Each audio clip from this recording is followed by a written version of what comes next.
Hello and welcome to a surprising yet not so surprising Wednesday afternoon live stream. I might actually stream later this evening too. Don't know yet. Hello, I'm Druidspire, like the name says over there. Name. Yeah, I've got WoW loaded up. Gonna be leveling some alts, but I basically wanted the music for background because Blizzard has been releasing a crap ton of dev blogs about the upcoming Shadowlands. Shadowlands, the ground has broken. So every time I think of Shadowlands, I think of, the song from The Lion King. So that's gonna happen a lot. So in World of Warcraft lore, the Shadowlands is basically the world of the dead, the land of the dead, where souls go after they die. So it's the I wouldn't say Azerothian because it's not just Azeroth, but it's the Azerothian afterlife. Azerothian afterlife sounds like a really great band name, actually. All right, since it's a stream, it's a stream kitty. Hi. It's Thiefy. He's a butthead. He's a cuddle bug. Hi, how you doing? Oh, what are you doing? Listen to that purr. Listen to that purr. So, couple things. One of the reasons I wanted to stream is I needed to test a temporary setup I've got going on here. Normally I have TVA and then TVB. Okay, technically this is TVA. So I'd have my games over here, and I'd have XSplit, Twitch chat, Discord, all that crap over here. Well, there's a problem with that. TVA died yesterday. Ever since there was a power flicker a few weeks ago, TVA has been acting up a little bit. While I crack open a crisp and clear Pepsi with real sugar because I'm a heathen and apparently I don't like myself. However, since we are also being healthy in 8 months, I've got oranges. I've got an orange left over from breakfast. So I'll probably be eating on camera. If you don't like the sounds of people eating, you're probably going to hate me. Hate listening to me snack on my orange. Okay, so what do we got? Train of thought lost. So, Shadowlands is the afterlife of Azeroth, and souls go there and they get divvied up blah blah blah lore stuff. Not to be confused with Devil Lore, the WoW community manager. Full disclosure, he's a friend. I moderate his Twitch chat. So shit happens. So let's go into the dev blogs. Hey Storblom, you just missed Thief Kitty. Because Thief Kitty.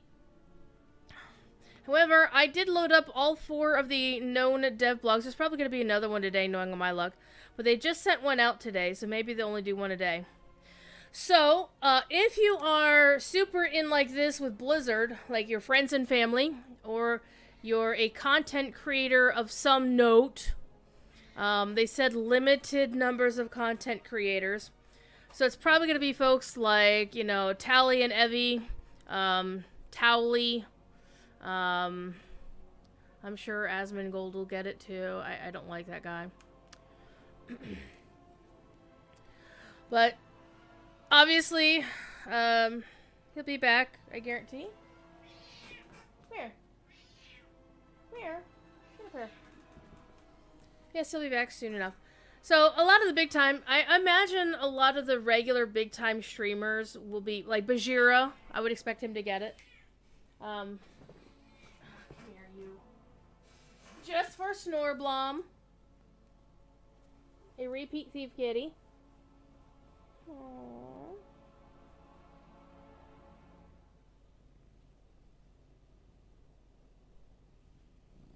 Oh. There you go. By the way, one of the cool things you get is if you subscribe to my channel, you get a Thief Kitty emote now. I moved the Thief Kitty emote from tier 3 to tier 1. So, there you go.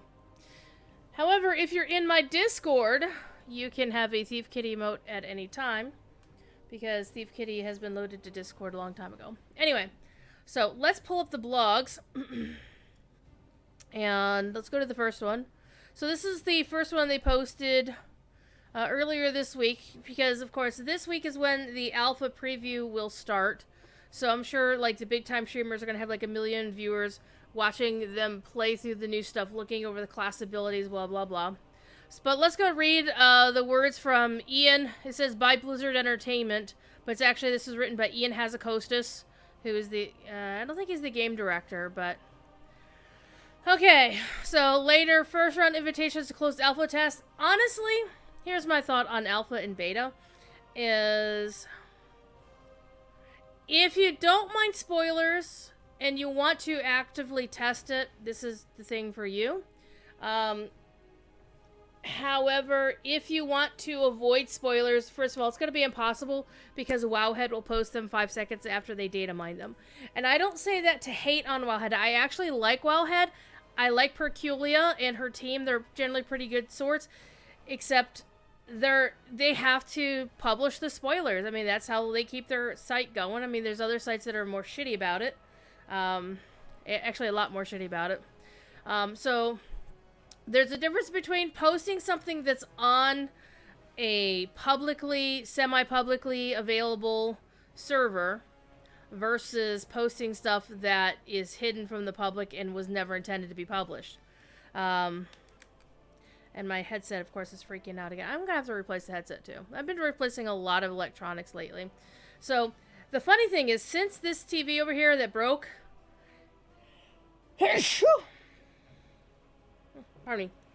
Since it was already in the process of failing, I had already ordered a replacement. It's supposed to get here on Saturday. So for right now, I've got one monitor that the game is on. So I moved my game from this monitor to that monitor. And it's very weird because this is the 4K TV. So why aren't you playing your games on the 4K? It's because Lotro looks like crap on it. Actually, no. Lotro looks amazing on it. The UI looks like crap because it's so teensy. Very big game. Very teeny UI.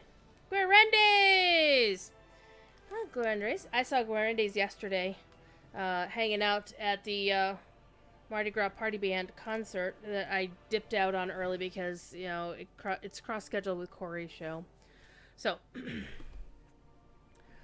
Alright, so people are going to get into Shadowlands. And again, along with a limited number of content creators and journalists. Well, I count as both, but... I'm not in their bucket of really amazingly awesome people who would get such an invitation.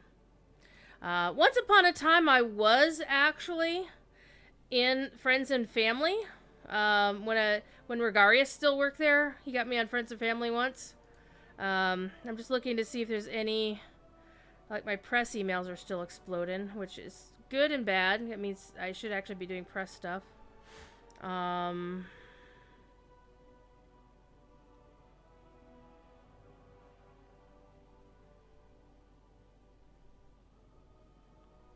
So, nothing in my spam folder. A thing that says my Amazon account has been disabled. I'm like, no.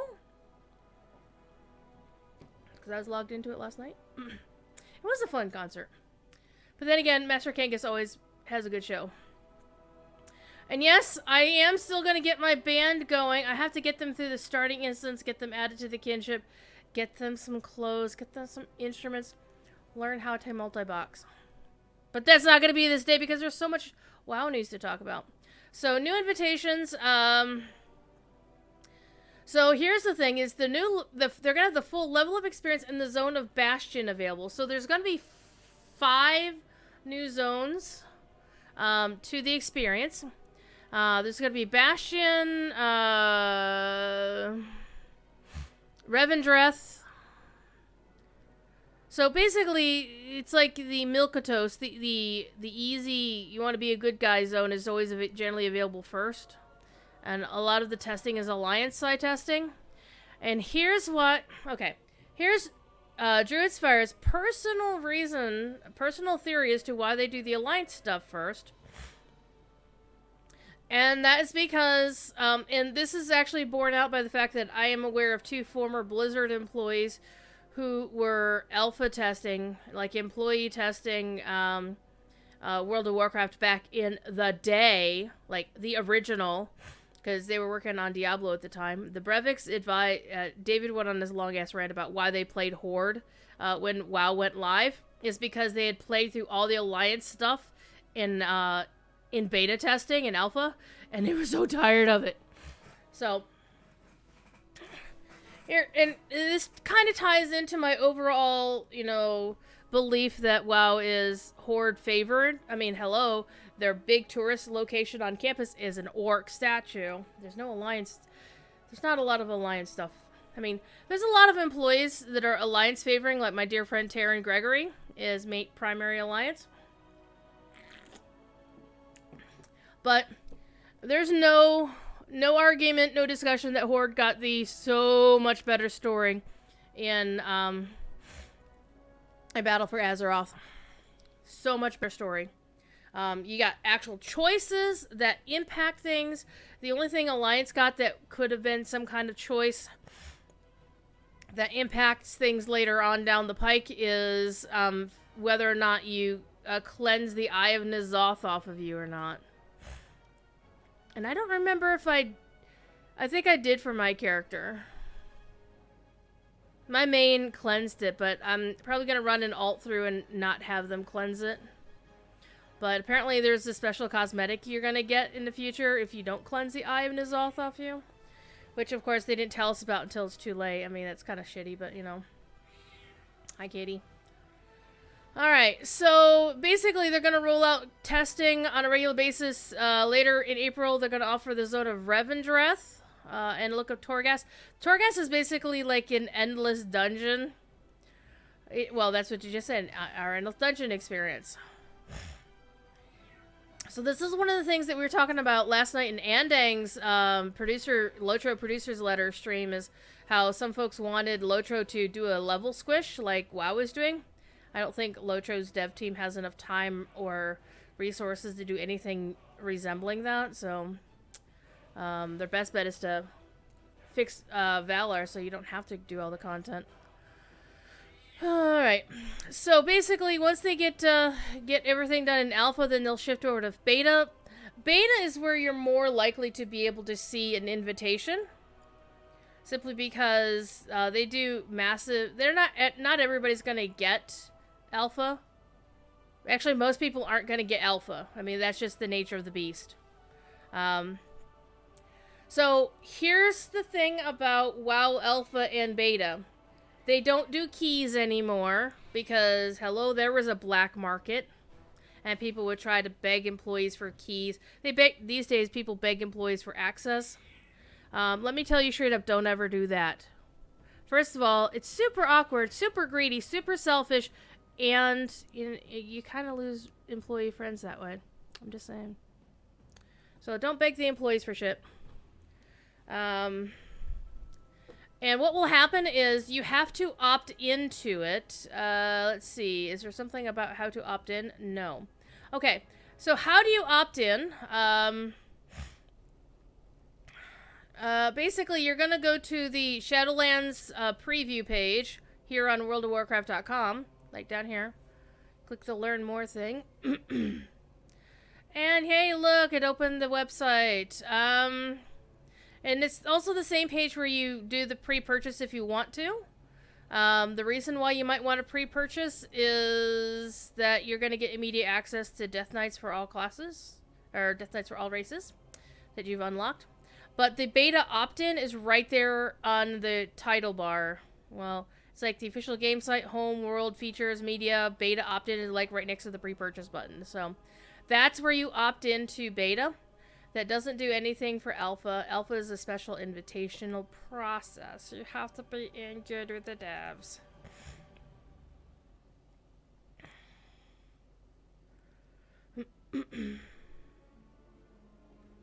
So there's that. Alright, let me get this page out of the way. And let's go back down here. So some of the things this is basically an overview of what they plan on doing. So they're going to do class overhauls, class changes, and we're going to discuss it. They published that blog yesterday, I do believe. And they've talking about, they're going to do something called unpruning. Basically, what's been happening over the years is lots of skills. People complain, so they took away a lot of skills, and players were like, no, no, no, that's too much. So they're going to bring a lot of old skills back. And we'll see what happens with all of that. So they're looking to do a better quest interface to better distinguish between major quests and minor quests. And I'm like, as somebody who has played Lotro and SWTOR for years, a way to distinguish main quest from side questing has been one of my hugest problems with Battle for Azeroth. I didn't know where the hell to go to finish the epic and to, you know, move the war campaign forward to get those little achievements and whatnot. I'm like, really? So the changing PvP, the changing currency around again, not really my area of focus, but it's, I always like to take a look and see what's going on with it, because invariably they do something with a reward that I want that you have to PvP to get to it. So this time around, it was during their anniversary in November. They had it set so that we had to PvP to get a couple of mounts from Alterac Valley. They were really good mounts too. I like them. All right.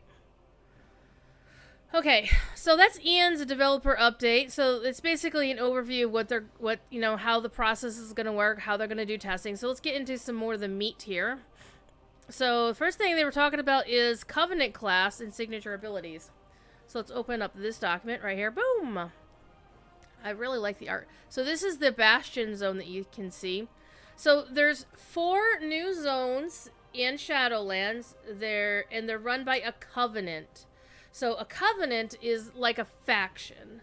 And each zone has its own flavor. So like Bastion is like the high and the noble, the pure kind of thing. So your paladins and your holy priests would naturally gravitate there. But you can have any character join any Covenant. It's not required.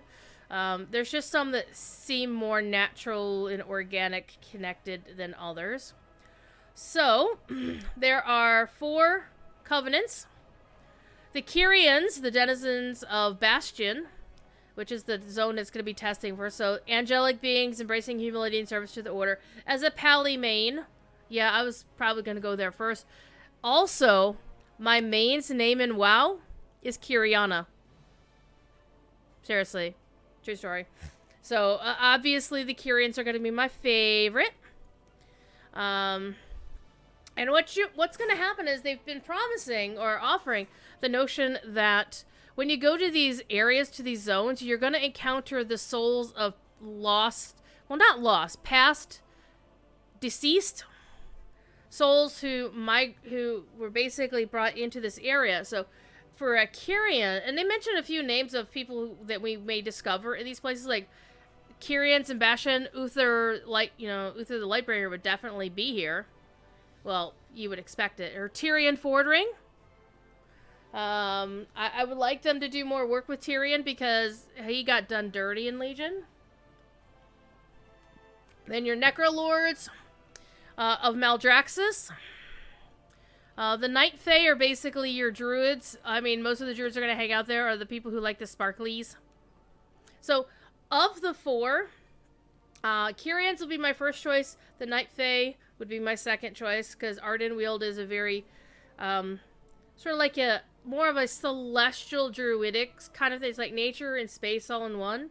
So, that's cool. And Venthyr is making their home in Revendreth. So the Venthyr are vampiric critters. So you got some gothy stuff, you got some sparkly stuff, you've got some undead stuff, and you've got some big paladin honkin' stuff. So the thing is, by choosing a Covenant, you're going to get some skills. And so you get the Covenant signature ability, regardless of what race, class, or spec you are. So it's basically going to be a universal covenant thing. So if you're Kyrian, then you're going to get this thing. And then you're going to get a second ability that's tailored to your class and spec. And they do say, please keep in mind, this is a work in progress. All of this stuff is a work in progress. So for Covenant, you can call yourself a Hootie Boy. A steward who looks, it's basically a humanoid owl. So people have been calling him Hootie Boys. Boy with an I, of course. And then you can restore health, remove some effects, blah, blah, blah. And they can offer you a selection of amenities once a day. Venthyr, looks like you've got a Shadow Walk ability, Necrolord. Basically, you make yourself a shield.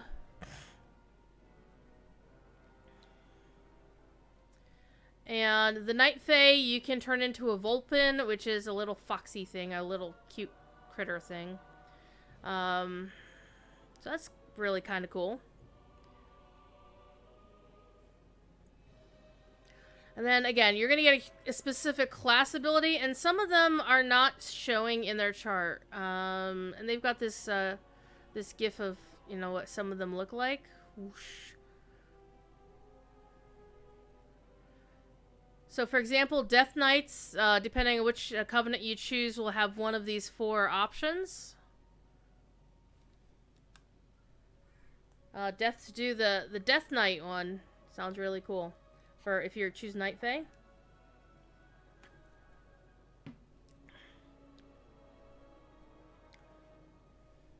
You notice, like, the Venthyr, Necrolord, Night Fae deal shadow damage. And then the Kyrian is like, nah, we're just gonna give you arcane damage instead. Because, of course, Kyrian can't really do, I guess, shadow stuff. So each class has a big chart of what they can do. And some of them say work in progress because they haven't decided, you know, they're not ready to announce what it's going to be.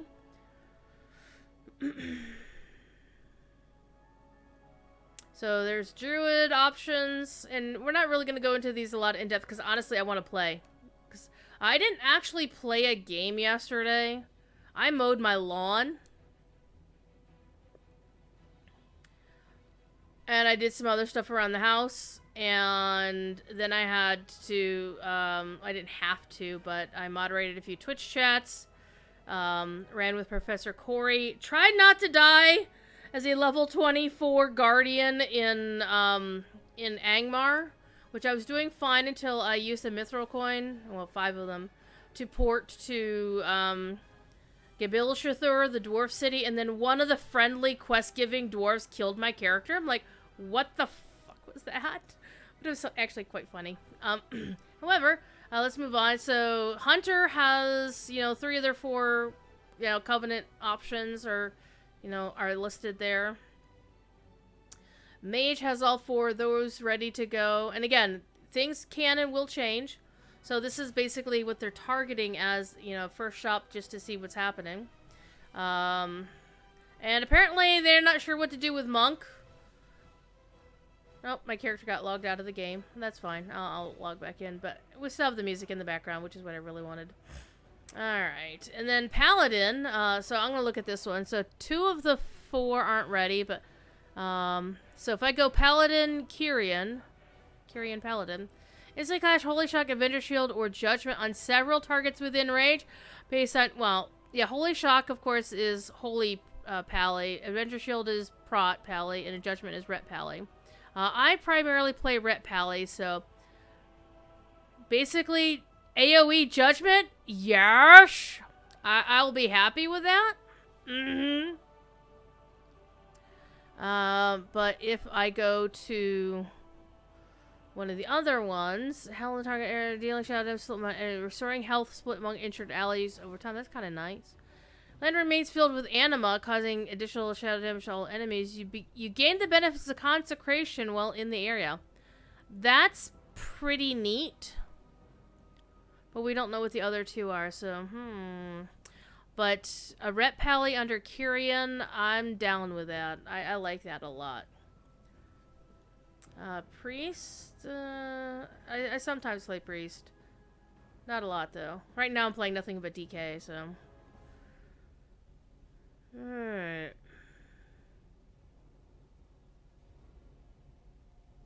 Interesting. Okay, I hardly play Rogue, so we can skim over this. And this, of course, these are all available if you go to worldofwarcraft.com and click on News.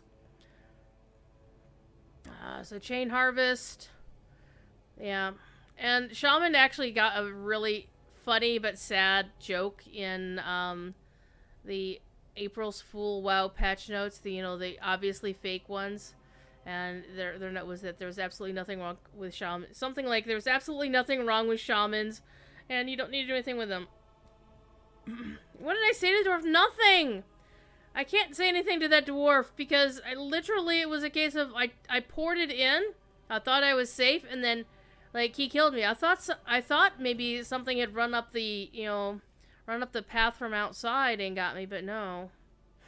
I didn't worry about it. It was at the end of Corey's show anyway. And next week we're on Landy, so I can just take whatever tune I want up that way. Okay, deal arcane damage instantly and additional arcane damage over time. Yeah, I don't do a lot of warlocky stuff, and nor do I do a lot of warrior stuff. And so those are the Covenant abilities. This is just like an overview of what they're going to do. So the TLDR here is you pick a Covenant, and then you're going to get an ability that's universal to anybody who picks that Covenant, and then you're going to get a second ability based on that chart, which will be, here's what's going to happen if you are X class, this is what you'll get for going to this Covenant. So, pretty cool. And next, we'll pick the next one. Whoop. And again, you just click on News right here. If you go to worldofwarcraft.com, click on News, you'll find these articles. Okay, so the class updates, this is basically, and they're being really good about, please keep in mind the class updates are still in development, subject to change. So the important thing is to understand what they're trying to do for their class philosophy. So the long and short of it is they started with X amount of skills, they added Y amount of skills, then they went back to somewhere close to X amount of skills, and then people complained, so they were going back to Y amount of skills, roughly. So, alright, in some cases we move too far away from the core of the class, eventually, blah blah blah. There's more that divides two specs of the same class than there's what unites them. Priests are a good one for that.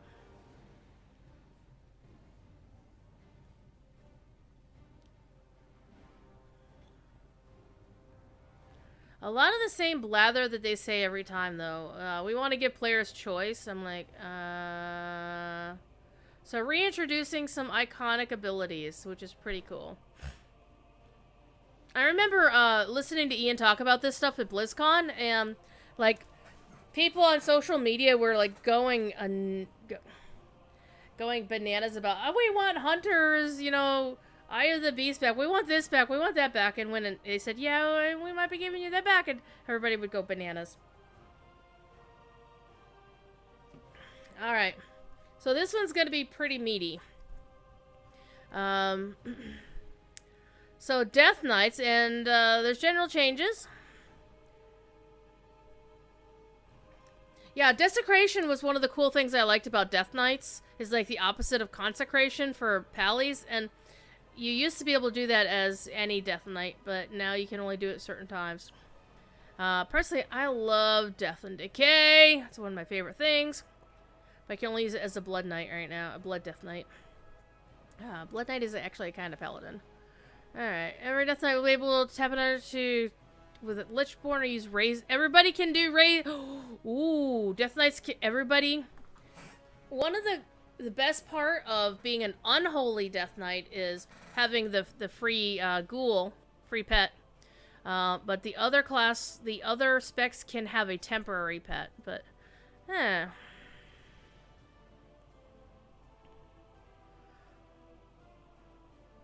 Alright, everybody gets Chains of Ice. Nice. So I'm going to actually focus on the general changes more than anything else, because it's getting a little bit too... Alright, I'm just, Frost Death Knight is actually what I like to play the most, because I love dual wielding. It's basically kind of like your your champion in Lotro. Okay, because right now, Frost Death Knights can only do dual wielding. They can't do a two-hander. Okay, Frostworm's Fury, nice. Available to all Death Knights rather than a talent. Okay, ooh, that's kind of nice. So I'm just kind of reading over these to see what's happening. So Unholy is not my favorite because you have to manage diseases. It's basically like managing bleeds and guardians. I'm like, ugh.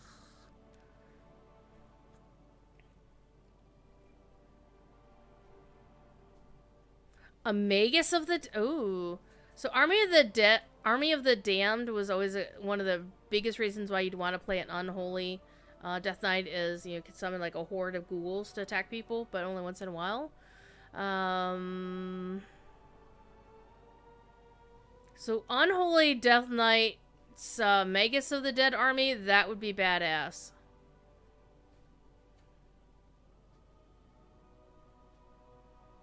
So I might actually play an Unholy Death Knight. Because I think all of the Death Knights that I spawned to, level up for Heritage Armor is, they're all either Frost or Blood, because I was dying all the time as Unholy. Okay, so it looks like Death Knight is looking pretty good. So Demon Hunter, I don't play a lot. Everybody who, plays Demon Hunter, you played it, for the Illidan stuff, but yeah. Alright. So they use a different thing. They don't use mana, they use Fury, and, well, some of them do, and now they all will. Build variety outside Spirit Bomb. Talent options. Benefit purposes, following a fell destruction.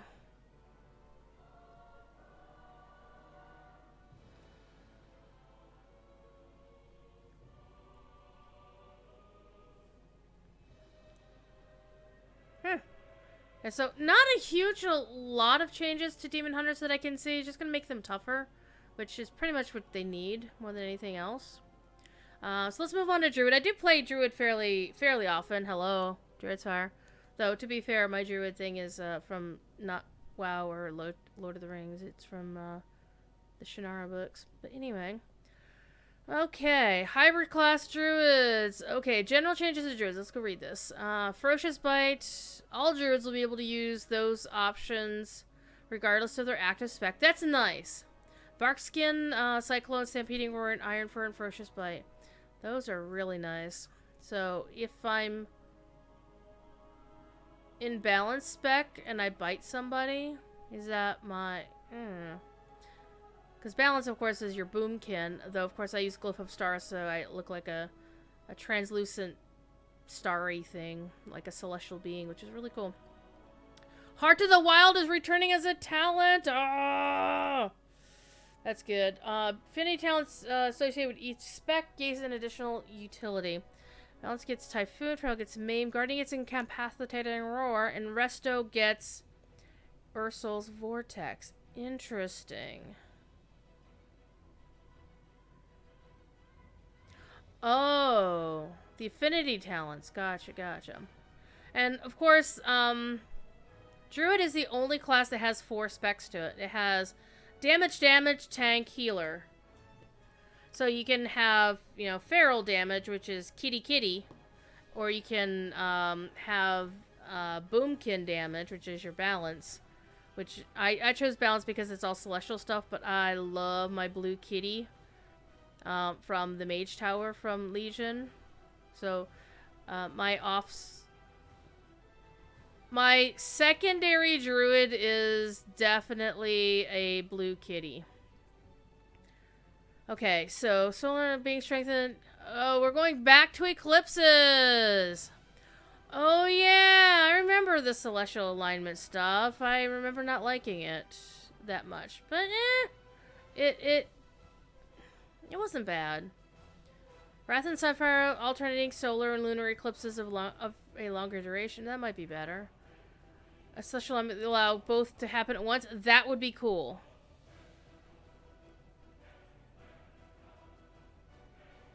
Wrath or Starfire at key moments of a fight. Okay. Star Surge will extend the current eclipse to continue focusing power into one or the other. While Starfall instead extends your current Moonfire, Sunfire effects, giving main arcane power spenders distinct roles based on the situation. Okay, that's complicated but interesting. Starfall's going back to...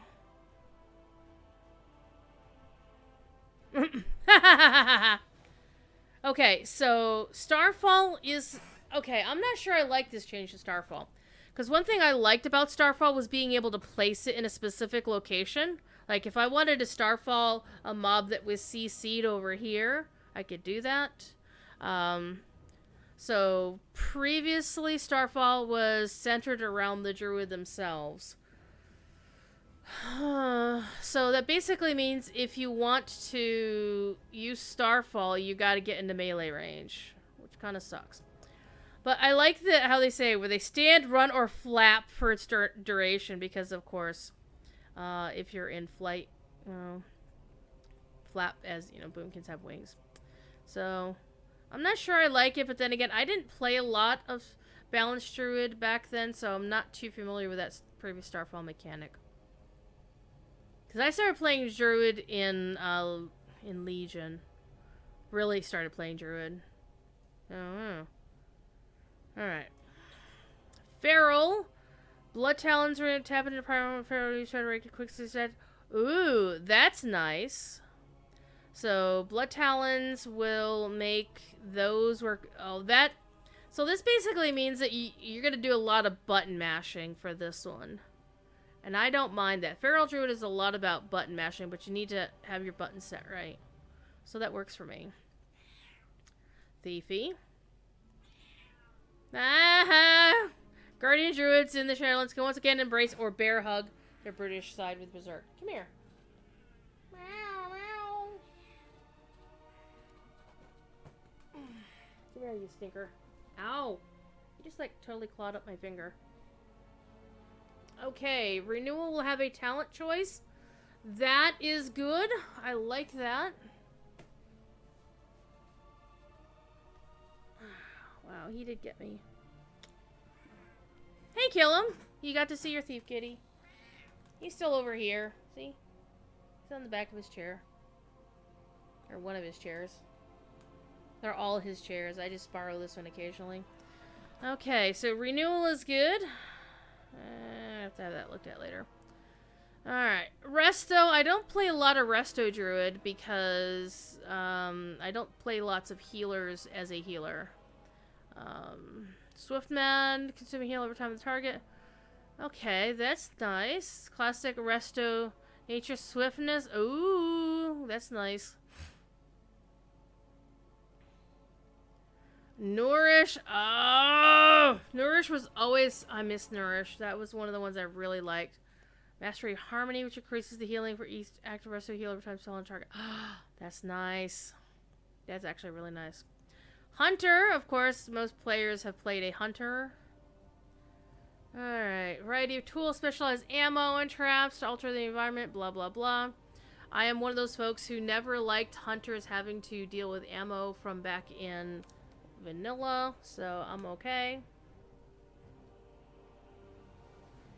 So basically, Hunter's core damage rotas will not be changing all that much. Iconic abilities will return, and many talents will be updated. Arcane Shot, Eyes of the Beast, Hunter's Mark, Kill Shot, Scare Beast, Tranquil will be available to all hunters. Nice! Okay, stable size see, one of the things about stables and hunter pets is you can only have so many of them. So, being able to stable more pets is a good thing. Alright, what do we get for Beast Mastery? Alright, Beast Mastery is the one I normally play. Either that or Marksman. I don't generally play Survival that much. Okay. Bloodshed. Command the beast to tear into their target. So Bloodshed is kind of like the kill command, but not quite, I don't think. Yeah, he did get me, see?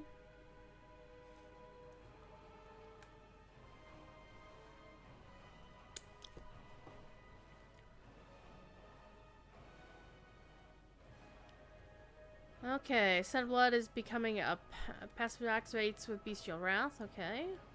Venomous Bite takes place of Spitting Cobra, comes with a twist.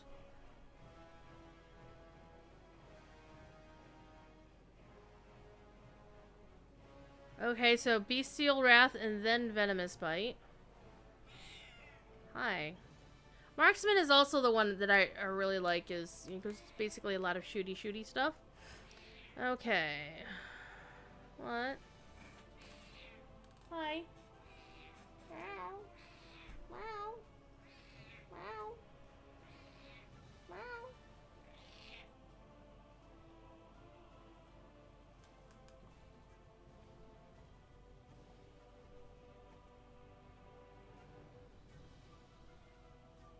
Volley is basically kind of... Okay, so Volley is a new talent that enables the marksman hunter to rain arrows upon a targeted area over a short period of time. It's kind of like what Starfall used to do for balanced druids, or soon to be used to. My tenses get messed up when we're talking about stuff that hasn't gone live yet.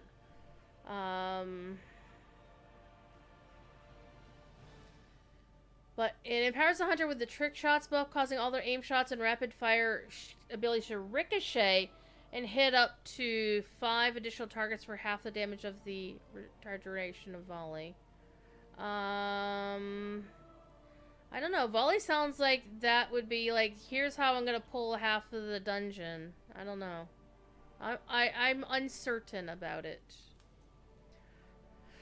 Okay, survival hunters are more of your melee hunters.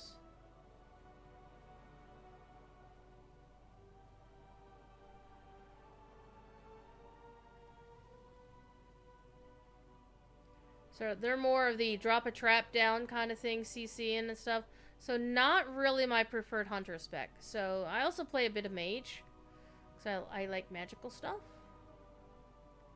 Okay.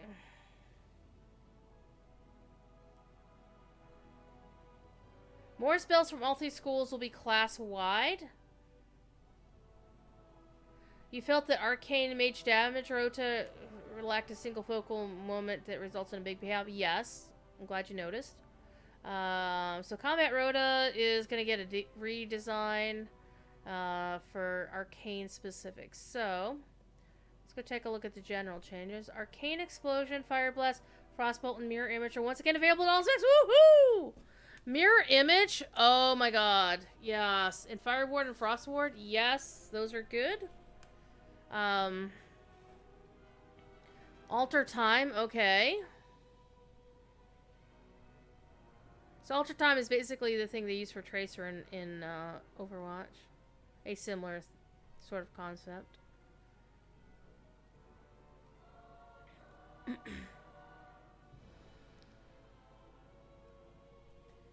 Okay, focus magic. That's an interesting new talent. I wonder which row it's going to be on and how it's going to work with all the options. So let's go see what Arcane has. Okay. Clear casting now has an additional stack. Nice. Mastery Savant, damage beyond to all spells. Okay, that's nice. So Mastery Savant will boost damage for stuff other than those 2 spells. That's nice. Okay, to baseline arcane ability, allowing wielders to target an enemy that will take an additional burst of damage from all arcane spells and spread that damage to surrounding enemies. That's nice. That's a good way to aggro half the mobs in the area.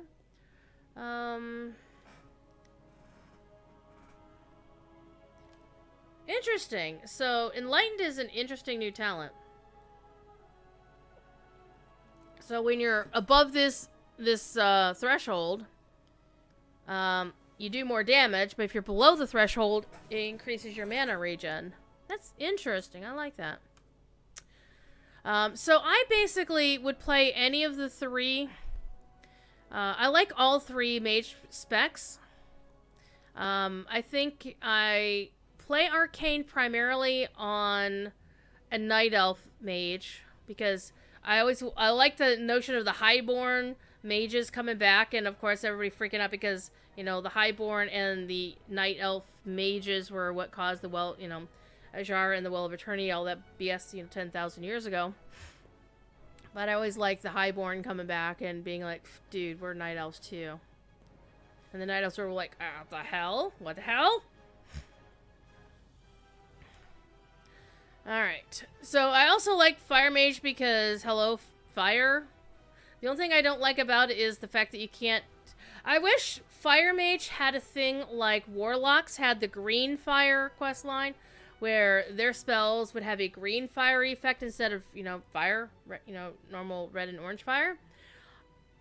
I would freaking do whatever it took,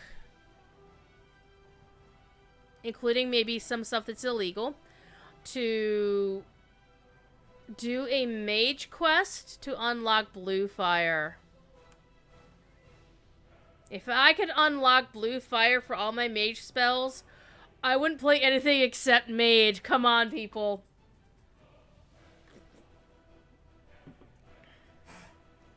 You know I would. Alright, let's go see what's going on for fire. More control over how and when they spend their ignite with a... Ooh, mastery ignite. Press now serves as the catalyst when used against an enemy who's ignited. Express up to 8 enemies close to your target. Ooh, setting everybody on fire. Alright, new talent, new updates to promote different playstyles based on situation. Blast Wave now does more damage, and increased slow duration helps keep enemies at bay while melting their health away. Me likey. Want to watch the world burn? Yes! Cooldown reduction for by kindling is increased, allowing the mage to get their combustion back faster. Nice! Bonus damage that Pyroclasm grants has also been increased, making the reward for casting the next non-instant Pyroblast. Ooh. Ooh, my fire mage is liking that. I know, kill him.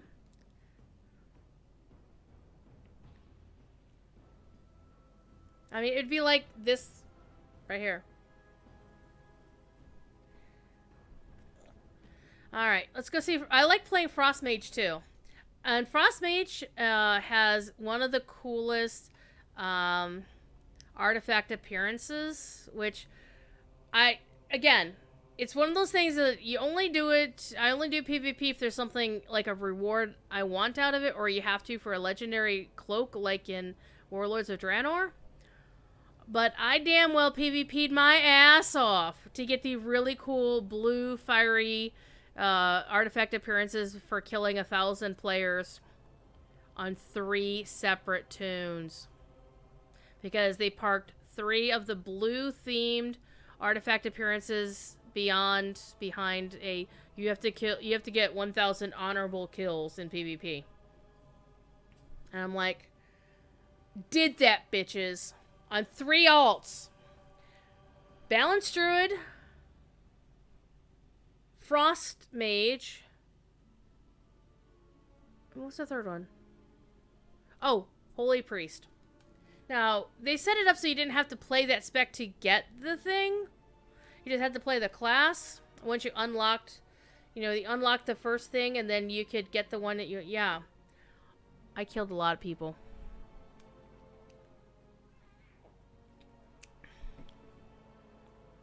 And I did 2 of them on Horde. No, I lied. The priest was on Alliance. So I did 2 of them on Alliance. So when they had Alterac Valley open for the anniversary event, I did a shit ton of Alterac Valley. So that was a thing. So in addition to mirror images and alter time, Frost Mages will have some cool abilities. Flurry's Winter's Chill debuff. It was tied to the speed of created tight windows and required distance. Yeah, that was a pain in the butt. Moving to Shadowlands is much longer debuff. The next tree is frozen. I like that. That's a good change. Alright. So, I'm not going to do a lot with Monk because I don't really play Monk a lot, which is really sad because, healing monks were actually really good. Well, really good in that, you hit one button and you just channel that one spell and everybody would be healed. So, yeah. So, all of those skills are available to all monks. Touch of Death, it goes back to its original killing. I mean, less health than the monk. It sounds, by the name, it's Touch of Death. Okay, summon their celestial to the battle with invoking. Oh, that's nice.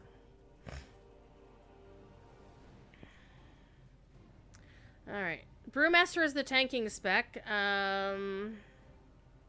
So Brewmasters will then be able to do 2 one-handers or 1 two-hander. So that's nice. They'll give Brewmasters will be able to do a wield again. That's nice.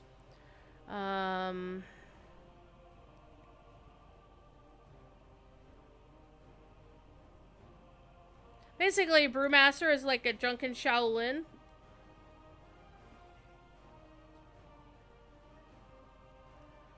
Okay.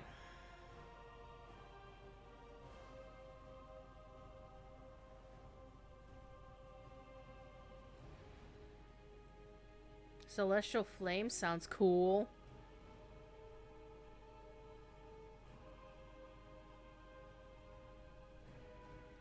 Alright, Mistweaver was the healing one.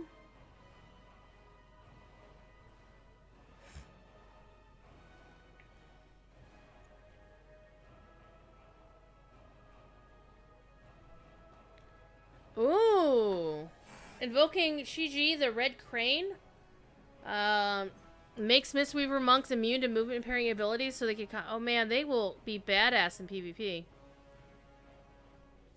And Windwalker will be able to dual wield or two-hander again. Interesting. Interesting.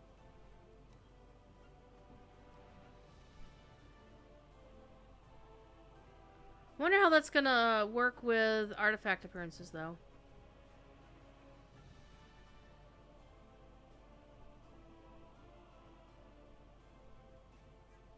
All right, Paladin. We're gonna deep dive into this. Tap into Holy Paladin practice.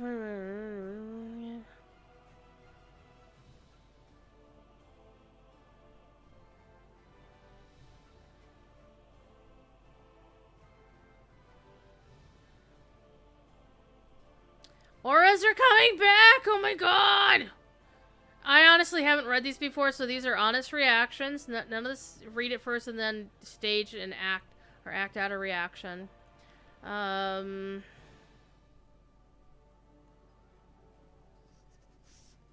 So, seals, blessings, and auras. Yeah, I remember seals unfondly back in vanilla and early, well... I didn't play a lot of Paladin in vanilla because I wanted to play an elf, and you can't have an elf Paladin until Burning Crusade came out and you could be a Blood Elf Paladin. Alright. Let's see. Blessing of Sacrifice, Hammer of Wrath, Sense Undead, Shield of the Righteous, Turn Evil, and Word of Glory will be available in future! As a Ret Pally, I love Hammer of Wrath. I miss Shield of the Righteous, which is currently only available to Prot Pally, and I love that. Because, of course, Ret Pally doesn't sword and board, they're a two-hander. Word of Glory, I loved Word of Glory, because that was a super awesome heal or damage, depending on who you're using it on. Holy Power returns as a resource for all paladins. Crusader Strike and Hammer of Wrath grant Holy Power on use. Yes! It's meant to call on the most powerful forms of light, including Word of Glory and Shield of the Righteous. Nice, nice, nice, nice. So, auras are coming back! Ooh. Okay. Concentration Aura, reducing the durations of interrupts and silences. Redesign Retribution, avenge fallen allies with a short burst of avenging wrath. Giving these holy warriors the strength to vanquish people or keep their remaining allies on their feet. Nice. Crusader and Devotion auras are also available to all paladins. Okay. I think Crusader was the one I used the most because, you know, you get to go fast. You got to go faster with it. More talents to allow them to manipulate and spend holy power. Divine purpose available to everybody. Holy power free. Increases damage or healing. Nice. Holy Avenger allows the generation of a huge burst of holy power in a short window. El Seraphim allows the paladin to spend their holy power to increase the secondary stats for Modern. Okay. Alright, Holy Priest I didn't play a lot of, and I'm kind of sad that I never got through the Holy Priest Mage Tower. I was never good at Holy Priest healing, but I like the blue variant of the hammer. I wanted it so bad. But I have another blue hammer that I'm okay with. Alright.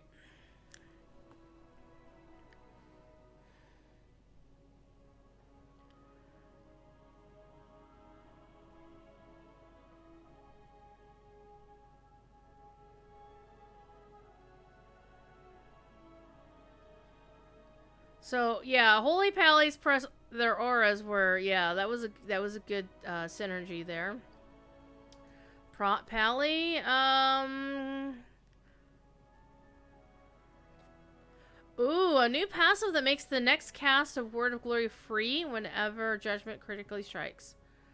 Oh, that's nice, actually. I used to play a Prot Pally for the longest time, and I wore DPS gear because I didn't know any better back at the time. Alright, here we go. Retribution. Wake of Ashes will be available to... Oh, yes! I love Wake of Ashes. That, of course, was one of the talents that they excised from the Ashbringer as the artifact weapon from Legion. And they made it a talent. So, yes! I like it! Oh, additional damage to demon and undead? Hell yeah. Empowering power will be available as a talent. That's nice. That is actually something I prefer when I do my Azurite stuff, so that is not bad. I'm liking the Pally changes. Alright, let's take a look at Priest.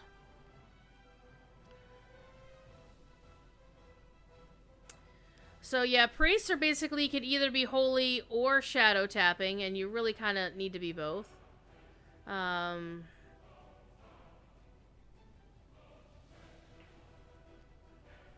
Focusing on harnessing void energy, still able to draw on the light to protect themselves. Yeah, because that's one of the things about playing a shadow priest is you really couldn't do a lot of self-healing without damaging things. So, okay, so Mind Blast, Mind Soothe, Power Infusion, Shadow Word Death, and Shadow Word Pain available for everybody. Nice. Power Infusion can be cast on ally. Ooh, that's nice. Oh, so Disc Priest is what I played the most. The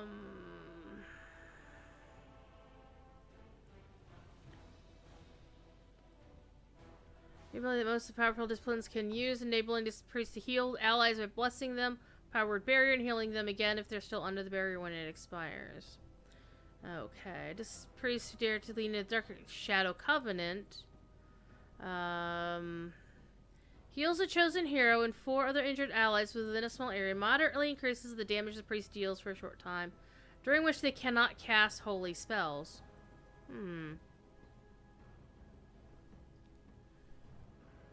Mind Blast will provide a powerful burst of damage and atonement healing, along with the absorption shield for significant mana cost. Ooh, can't spam that stuff. Alright. So Holy Priest, of course, is the full-on healing. Circle of Healing is a baseline spell for all holies. For them to master a new talent, instead, Prayer Circle. Interesting. I think I used Circle of Healing to some good effect once upon a time. Alright, what's Shadow?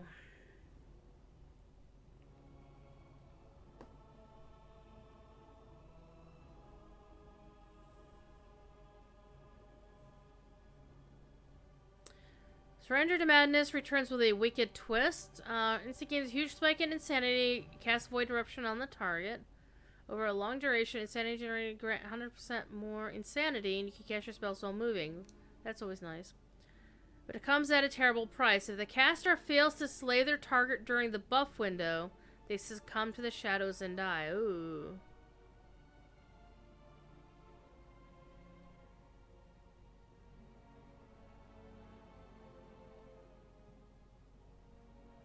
Wow. Okay. So use it, but if the enemy doesn't die, you die instead.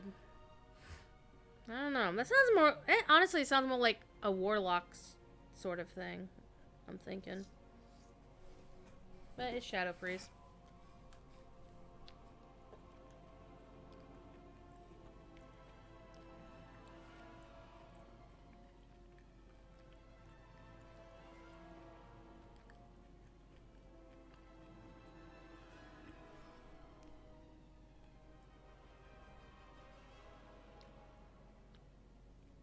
Okay, so basically everybody can do poisons again.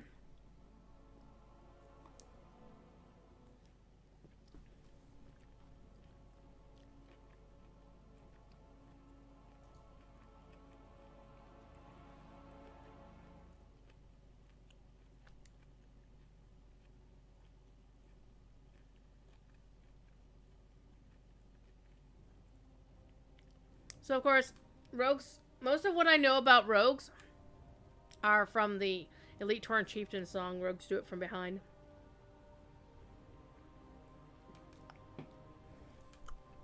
So, Sinister Strike, Eviscerate, Ambush. Okay, we're not going to sing the song because I can't sing it anywhere near as well as Sammy can. So, of course, Sammy is the one who sang the song to begin with.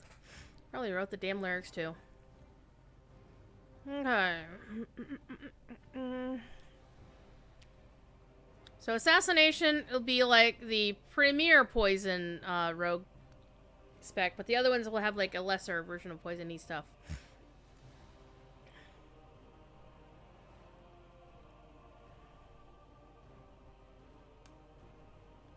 Now they're changing up Roll the Bones.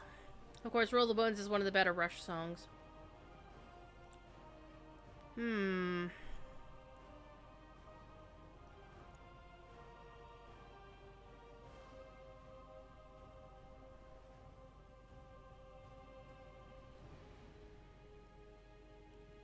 I always liked the grappling hook. It was fun. Alright, let's go talk subtlety.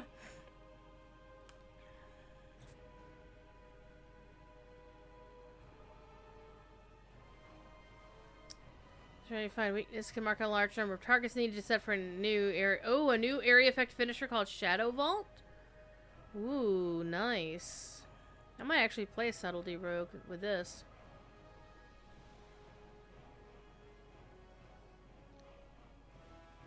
Okay. Shaman, of course, needs a lot of help.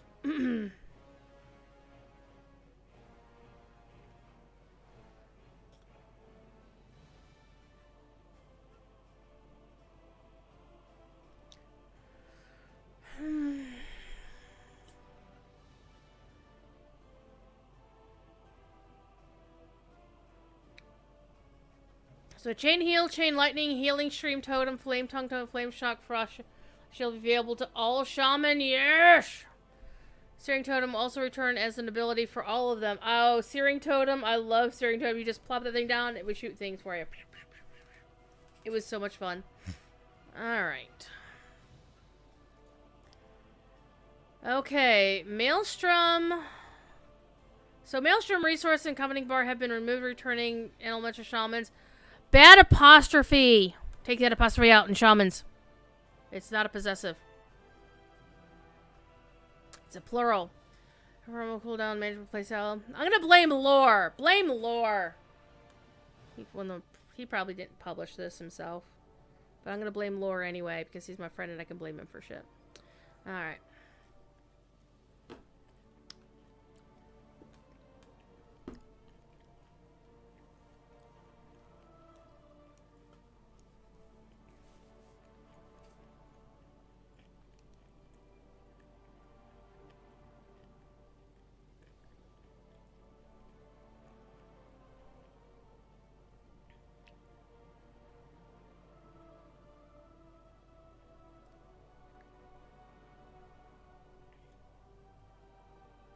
Building stacks of fulmination determine when to insert earth shock into the rotation. Similarly, chain lightning and stacks of seismic thunder will serve to enable earthquake. Okay.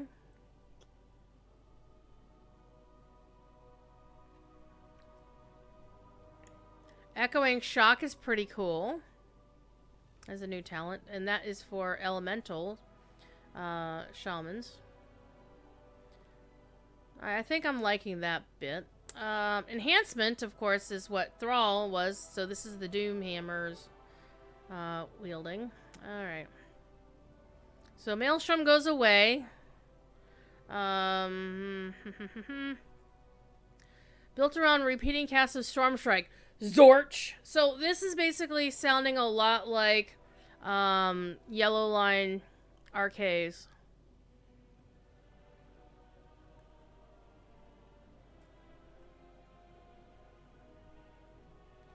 I'm actually thinking I might go back to Enhancement Shaman.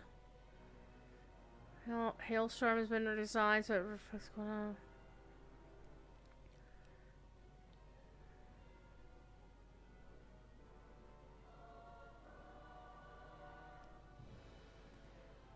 Yeah, I was not enjoying playing an Enhancement Shaman in Legion for sure. I mean, everybody wanted to play one because that's what Thrall was, and everybody wanted to get the Doomhammer, but I was like, oh my god, I hate playing this. But this sounds a lot nicer. To Bless is now a talent option for Enhancement Shaman. So it's a melee focus spec, and you still get something that's remote. Nice. Resto, of course, is the healing shaman. Alright. And any of you who pronounces it shaman are wrong. It's shaman. True story. Alright.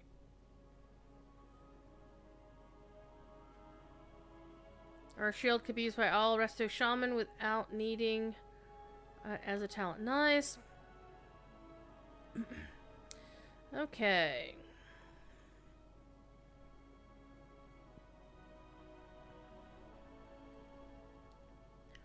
Minimal changes to Demonology and Destruction, which is good because those are the two Warlock specs I ever played. I was never a really big fan of Affliction. Again, Affliction was kind of like Unholy DK. You had to spend too much time worrying about which diseases somebody had, and it felt like I had to have an add-on in front of my face telling me to hit a certain button to refresh a disease, or to hit this command or this skill to make this disease jump to like 5 other people or whatever. Alright. So basically Affliction is turning into more dots! Versus Major Burst. So yeah, I'm okay with that. Alright. The curses are coming back. Curse of Doom was actually one of my favorites. Alright. Tongue tie. Spells cause him to seal the victim. Oh. From receiving... Oh. Wow. So you hit somebody with Curse of Tongues. And then... if you hit them with Tongue Tied... they can't be healed any further. And force them to succumb to all incoming damage. Oh, wow. That's badass. That's actually kind of rude. Alright.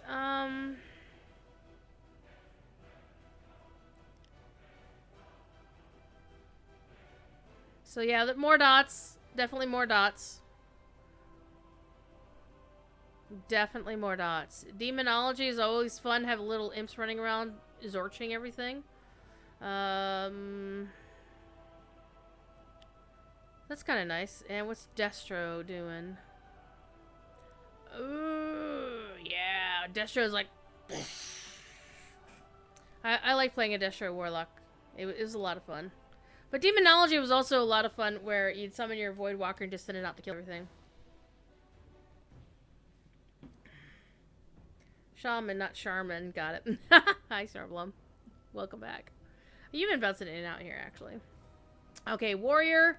I didn't play warrior a lot, but yeah, I didn't know warriors were hybrids. Well, I guess they're a hybrid in that they could either be tank or DPS, so I guess that counts as a hybrid. I don't know. Okay, execute hamstring, aura pain, shield block. Oh, look at all that sexy stuff. Are now available to all warriors, regardless of their active spec. Well, wait a minute. But Fury warriors dual wield, right? How does a shield block or shield slam help them?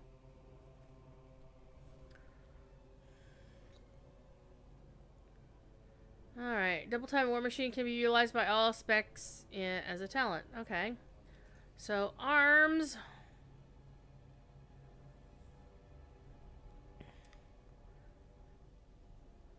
Arms is basically the not the tanky. It's the two-hander version of warrior. Basically, it's like a two-handed guardian in Lotro. Like Redline Guardian. No sword and board for you, and no dual wielding either. Alright. Oh. Interesting.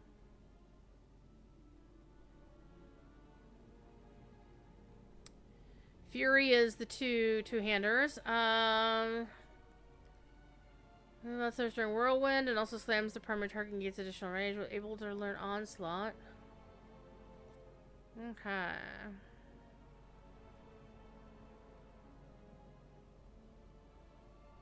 Wrecking Ball returns as a talent. Oh, came in like a wrecking ball. Alright. And then Prot Warrior. Because that's the, you know, the blue line guardian. Alright.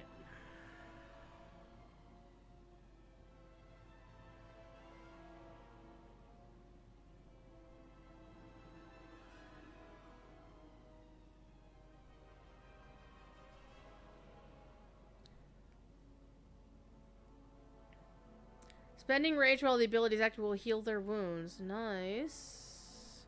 So there's a lot more healing brought into it. So those are the class changes. I did just sing Miley Cyrus. Alright, so there is one more blog that they released today. And this is the one about... They haven't really discussed the level squish yet. They're going to, but this is the new starting zone. It's going to talk about it. It's going to be in testing. So this is available to all players. However, much like the starting tutorials in Lotro, you can't skip it if you're a brand new account, right? So, like, I can play there on a new character if I wanted to, but I can't, if I, you know, created a whole new account for whatever reason, I wouldn't be able to skip it. So, what's going to happen, and this is where they start telling us why we're in this place. An expedition has gone missing, and you have to be called as a part of a new crew of novice adventurers charged with discovering what's become of them. As with many such journeys, you'll find yourself as part of a crew going to the less known location. You'll make landfall on the Island of Exiles Reach. And apparently there are harpies there. Because, you know, there's always got to be TNA and WoW in some fashion. So basically it's gonna let you go through levels 1 to 10.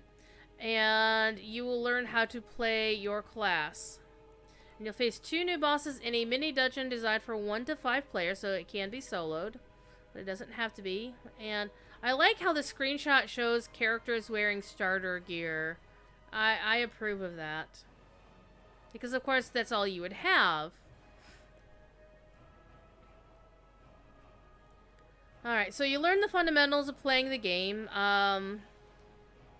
Learn the essentials, and I honestly think for those of us who don't play certain classes fairly often, this might actually be a good refresher course. Like, this is how you're supposed to play your class, you know, if it's a class you don't play on the regular. So I think I would actually take the time and run through this once per class, just to see what because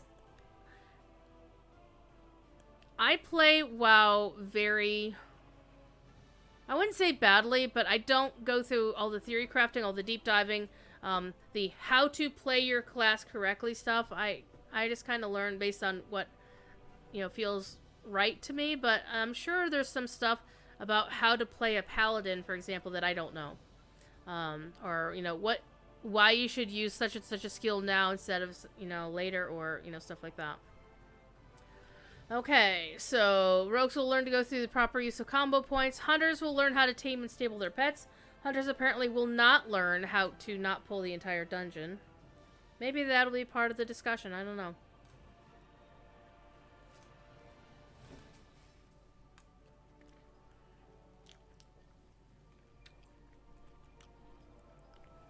You encounter new allies who are willing to teach you more abilities for your class.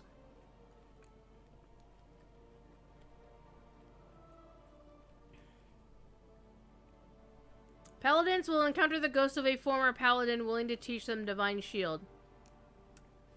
Who could this be? Uther the Lightbringer. The two obvious choices are Uther the Lightbringer or Tyrion Fordring. I would be over the moon if it was the latter because he's my favorite. The two more esoteric choices would be Alexandros Mograine, Darien's dad. Or, if you really want to get crunchy, really interesting, Tyrion's son Talon. That would be a cool choice.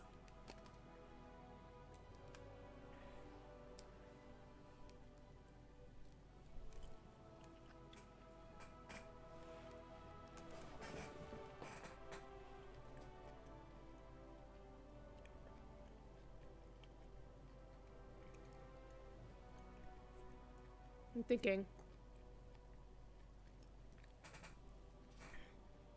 So, here's the thing. I think it's going to be Uther. Because I think they've already said that Uther is going to be... Well, they didn't say... I think they said Uther will be in the Shadowlands. But Uther was the first paladin, right? And he was also the first character you run across in Heroes of the Storm.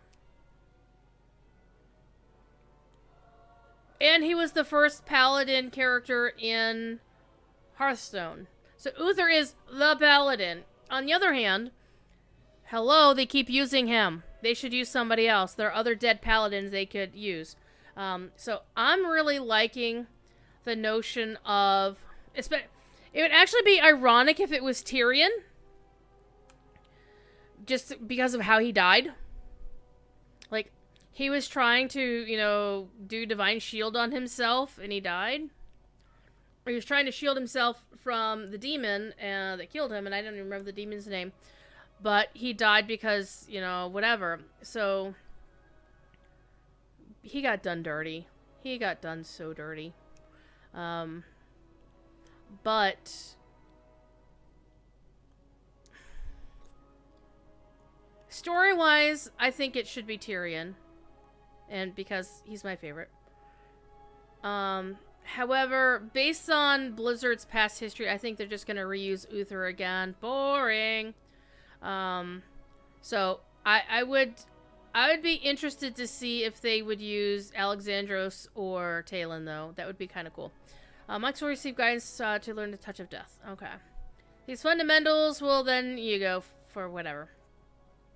So if you're new to WoW, never created a leveled character, you automatically start there. You don't get the choice. After you complete your adventure, you'll go to battle for Azeroth. So they're going to move you from the starting instance. You're going to skip the entire game and start in either Kultiris or Zandalar. And then you will level your character through battle for Azeroth content.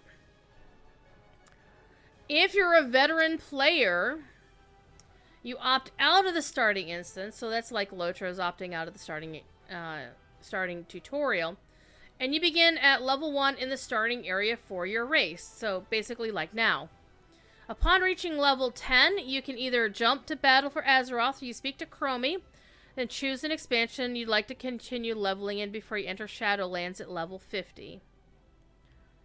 Players with allied race characters, Death Knights, and Demon Hunters will automatically begin at level 10 and play through their own starting experience. So Demon Hunters will start at level 10. They won't start at level 98, and neither will Death Knights anymore. And Death Knight starting at level 58.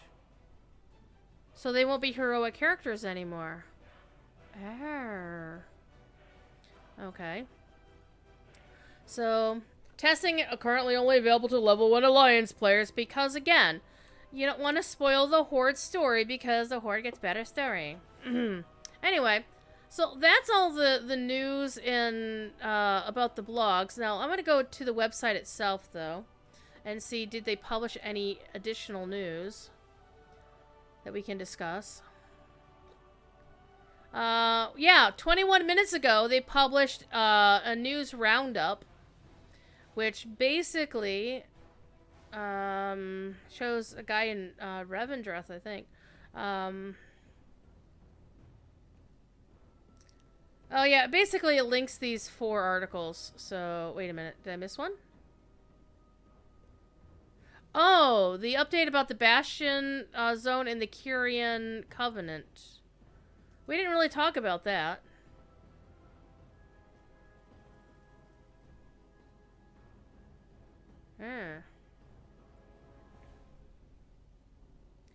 Well, that's a lot of story stuff.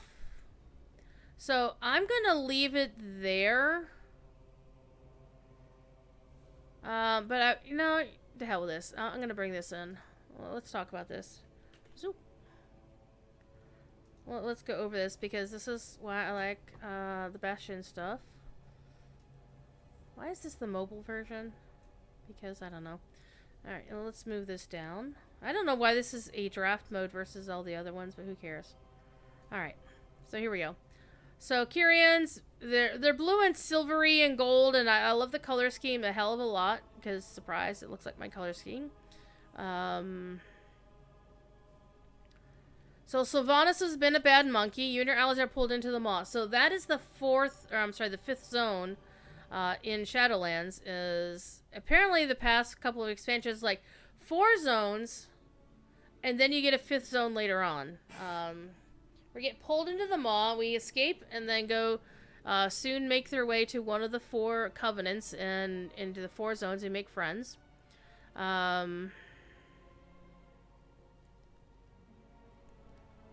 So we're startling the locals because the living don't show up here, and it's been forever since they've seen us whole. Apparently they're about to see a shit ton of living people, so. Alright, so every covenant or every critter in this thing has a thing called anima. The soulborn essence that fuels their eternity service is on the verge of being completely depleted. More souls equals more anima. Now, this is the thing that they use and really piss people off. That so much that Ian Hazakosis got booed on stage when he suggested that Sylvanas was actually doing a good thing by sending more souls to the Shadowlands when she burnt down the fucking world tree with all the night elves in it. Anyway. First of all, you have to be...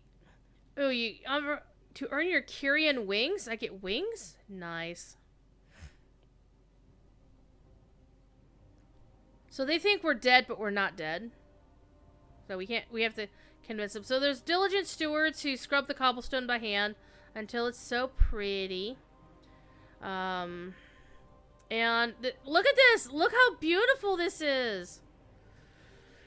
I played through this on the show floor at BlizzCon, and it was like, oh, so pretty! So you know I like that. It's home of the pure. That is not me. And the Kyrians, they're blue people! Come on! This is like just for me, alright? They shepherd the souls of the dead to Ouroboros, the capital city, so they can be judged by the impassive arbiter before they can be sent to their final destinations. Fresh arrivals become Kyrian aspirants. Wingless beings who train for eons to one day earn their wings and join the ranks of the Ascended. Okay. But Stuart, see? Hootie Boy. That's a Hootie Boy.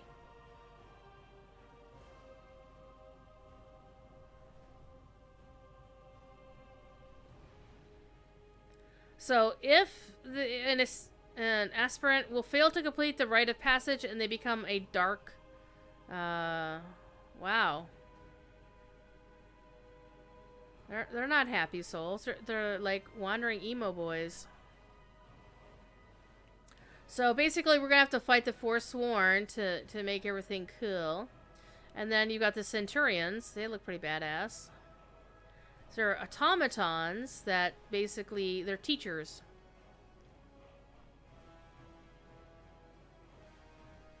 Okay, so basically it sounds like the Kyrians have to perform Kolinar on themselves and purge the old time, you know, their old life away, and then they become pure and can ascend. So yeah, so there's 3 kinds of Centurions. So those are fun. So the Covenant, when players reach max level and explore the first 4 zones, they'll be able to pledge themselves to. Okay, so this is new, I think, that you can't join a covenant until you've explored the first 4 zones. So you have to like give them all the open. Basically, it's kind of like an open house for each zone. So you do all 4 zones, and then you pick your covenant, and then you get the covenant abilities. That we talked about earlier. And then you get a covenant sanctum, only open to players who have forged a pact with its rulers. So that sounds cool. It sounds like a class hall, but for anybody who chose that covenant. So it's a covenant hall. Alright. Remember, we already looked at the list of covenant signature class abilities. And again, a work in progress. To bind your soul to some of its most powerful members. By doing so, your character harnesses their power, gaining access to powerful bonuses. Unlock new tiers of power, and you switch soul binds if you decide you want to. Alright. For your contributions to the Kyrian Covenant's cause, you'll be rewarded with several cosmetic rewards, including a mount, a pet Kyrian forged armor, and back attachments that rival the beauty of Kyrian wings. Let's take a look at this shine. Oh. Ooh. Oh my.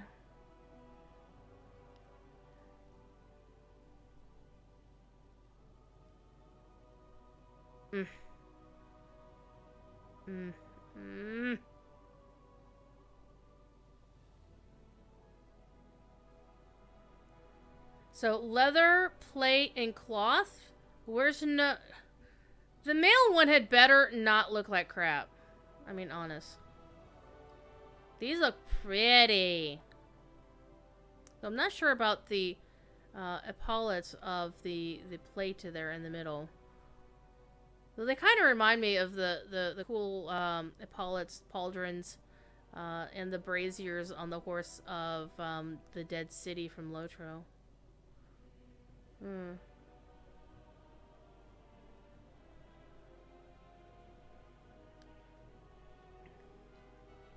Okay, more mysteries to unravel. Blah blah blah. Necrotic Wake Dungeon and story spoilers inside. So, spoilers. So there's a dungeon. There's bad guys. Okay, the forces of Maldraxxus, one of the other zones, invaded Bastion. So they ransacked the Temple of Courage. You must beat them. So normal, heroic, mythic. These are level up dungeons. Blightborn.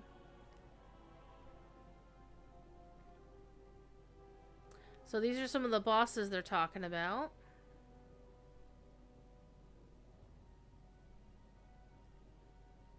So this is kind of horror movie grossness, so that's awesome. Alright. 5-player dungeon inside Bastion. Okay.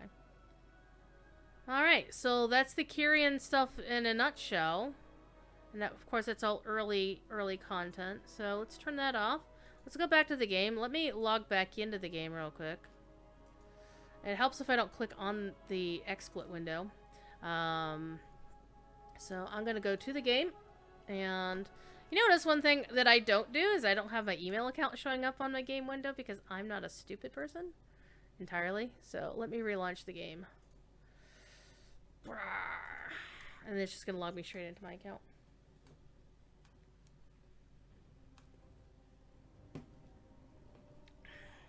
So we're going to play today, kids. 2 hours into the broadcast. Hoarder Alliance. So you see these 3 Death Knights. One of the cool things is you can put your characters in whatever order you want. I have my main up here, and then everybody else is like, who am I going to play next? And I have this big honking list of characters, and this is all of my Alliance folks on one server. And what I'm trying to do is get these, at least these 2 characters, to level 110, because that will unlock their race's heritage armor. And the same applies over on the Horde server, Doomhammer. I'm not even sure how it worked out, where my Alliance characters wound up on a server named after an Alliance family, and my Horde characters got named after a Horde weapon. It's very weird. And over here I've got 3 alts that I'm working on for heritage armor's sake, but I don't really care too much about the heritage armor except for this guy. He's badass. Yes. Those of you in chat, you won't get this, but did somebody say Thunder Fury, Blessed Blade of the Windseeker? My Frost Death Knight has Transmog Thunder Fury. Because I noticed the Thunder Fury was an available transmog. I'm like, they're done. So, why don't we play Star Phoenix? The pissy as fuck Frost Death Knight. And he's wearing a transmog crown that I had bought that over time puts a, it starts doing some, frosty effects over your face, and it makes like a frosty skull over your face. It fades in and out over time. It's really cool. So let's play this character. Yeah, he's got some rested XP built up.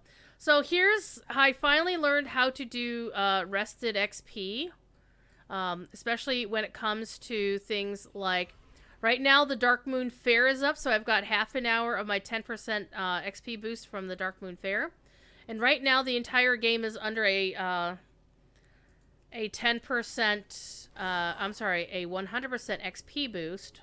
So let me go see. That's not what I wanted. Where are my quests? Let's go down here. I'm gonna finish this quest.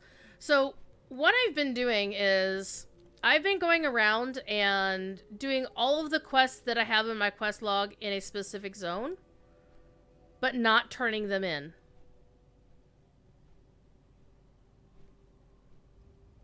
Because what's going to happen is I'm going to blow through most of my rested XP by killing mobs. But the fun thing is, when you turn quests in, it doesn't alter your rested XP. Like, it doesn't take away from your rested XP. Where'd that thing go? Wait, there it is. What is it? Where is it? It's that. I don't really need more fell iron right now. But one of the things I'll have to try not to do, yes, I am flying a blue fox. This is one of the store mounts that I picked up. I know, is that one in a nice place? Whatever. Oh. So what I have been fine-tuning the past few days when I've been playing is gather up a whole pile of quests to do all the quests, and don't turn them in. And then, oh, it's right here. And then when I'm ready, I go back to an inn and put my character back into rested XP, rested status, because by doing all, fighting all the monsters and whatnot will drain away what rested XP I have. So I will no longer feel rested. I need to target something first. Here, let's target something first. I'm just button mashing because, you know, it's frost DK.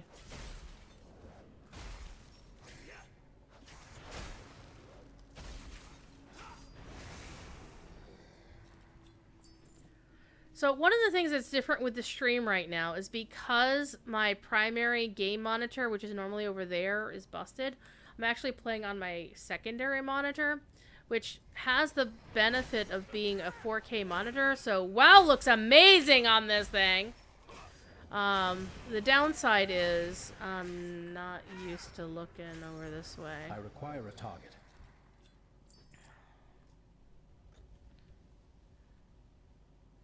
And so the monitor really isn't geared right. It's like I'm having to look to the side to do stuff.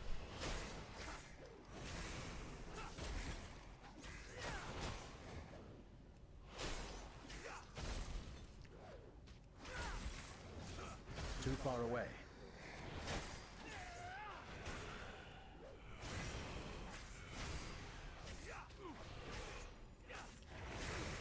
I see you behind me. I am out of range.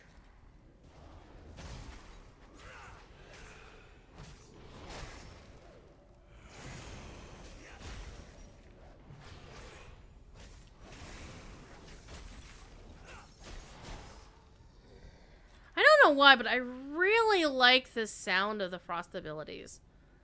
Like the crashing ice and whatnot. I really like them.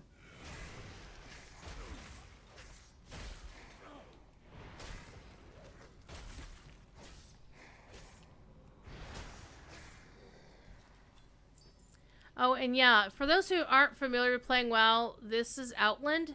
It used to be a planet, and then it got torn apart, and then stopped being a planet. And so you could literally jump off the wall there and die.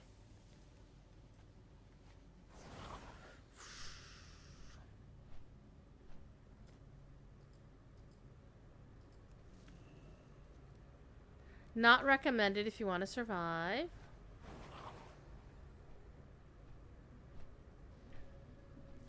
So this is all an area that came about with the first expansion of the game, the Burning Crusade. This is the remains of the planet Draenor.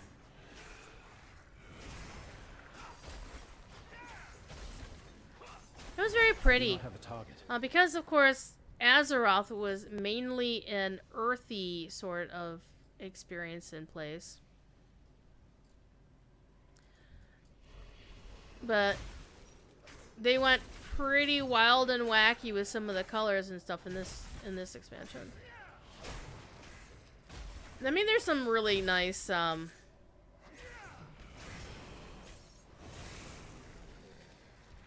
like, you know, Nagrand is just gorgeous. And the music is amazing. This is the first expansion that my friend Russell Brower worked on. I think he did some stuff leading into it. Because, of course, this was the first expansion that... Burning Crusade was the first expansion he had done the loading screen music for. Previously, I believe the original WoW theme was written by Jason Hayes. Who is, by the way, a really nice guy. I've met him.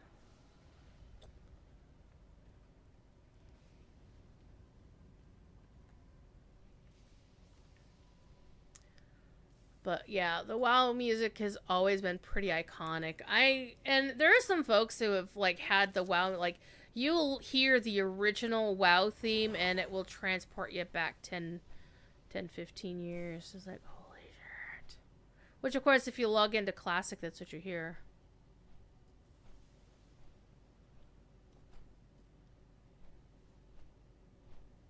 Too far away.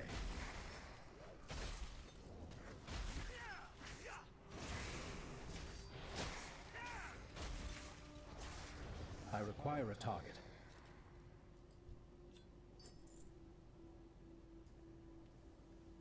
Fellow DK doing the thing. So part of the problem that I'm having.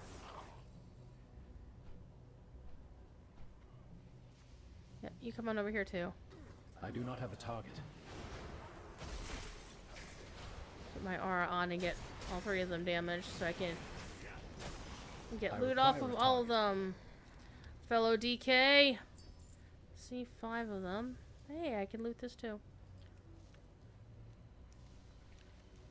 So I need 8 more. So one of the other problems that I am having is the fact that this is a much bigger monitor, so I'm having to track a lot farther. Whoa, 3 of them spawned at once. Hi, guys! Get closer. Oh, there's 4 of them. Nice. No, there's 5. Shit. This was a bad idea. This was a super bad idea.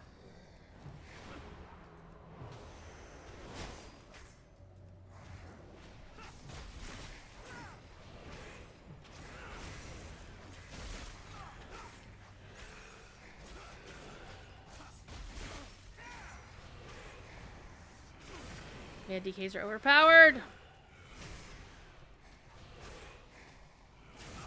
There's one skill that I'm using that's refreshing a self-heal, like, hardcore. I'm like, yes! I'm spamming 2 keys at once. I do not have a target. Did you see that? I was down to 2% health. There, I got what I needed. Let's get the hell out of here, kids. Oh man, that was bad.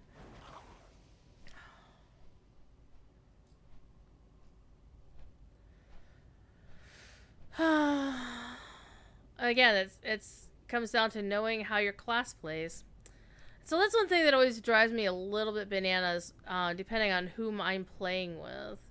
Because, you know, I like to play filthy casual. I don't want to know all the hardcore abilities of my class and everything. Rude! I almost had it. But I expect to at least learn some of the basics of how to play the class and be interested in at least target something first. Not wanting my healer to feel like they want to strangle my... Rude! Do like 5 times more work than they need to be doing. I do not have a target.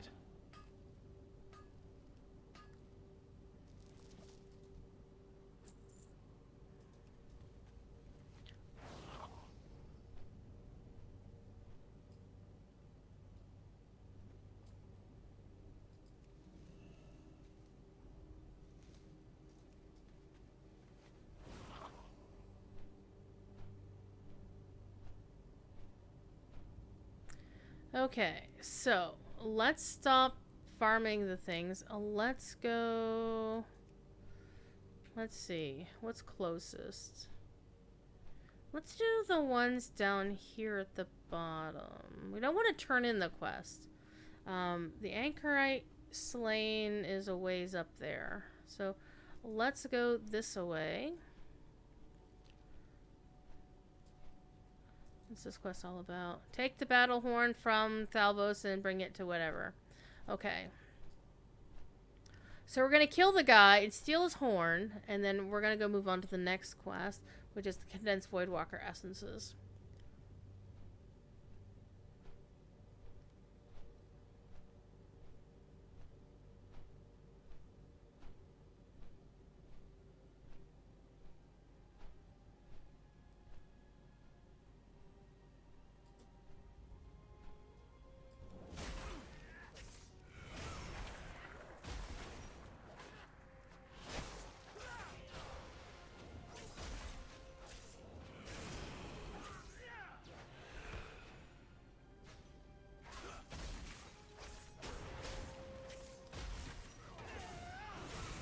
I require a target. Alright, you got his battle horn. Alright, let's do our next quest, which was that one. I am out of range. Let's help with this I need one. to target something first. The Blood Elf Hunter doing her thing. I require a target.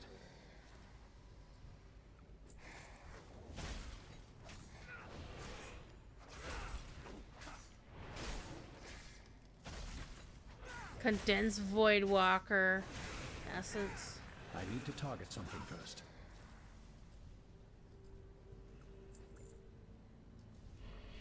There you. So yeah, you can jump off and it goes a long way down. Who's behind me? Nobody. I do not have a target. One of the things Deathwalker or Death Knights have is this Death Coil, which you can pull an enemy to you and then slice and dice.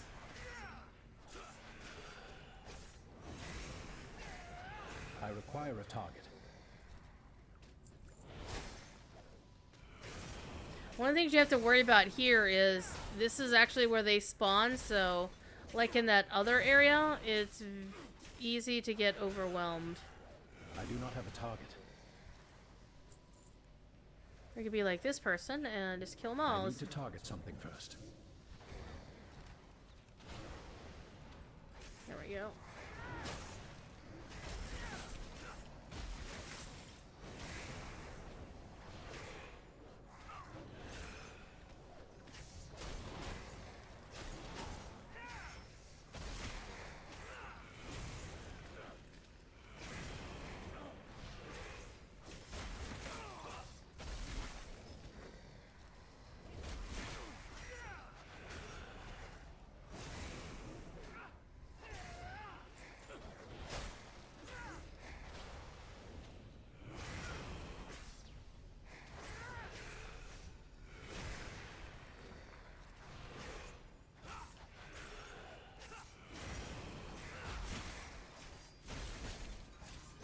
I require a target.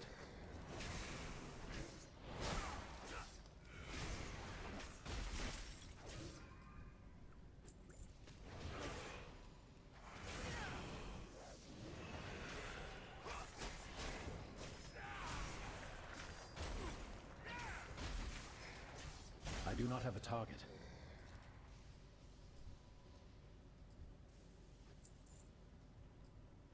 Alright. That was a pile of dead guys.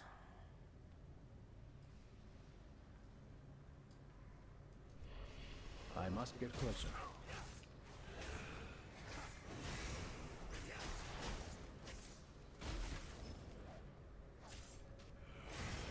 I need to target something first.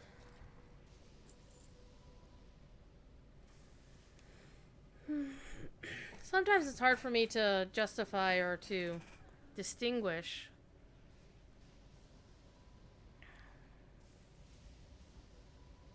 what's going on in one zone. Too far Because away. of course, Outland is the remains of Draenor.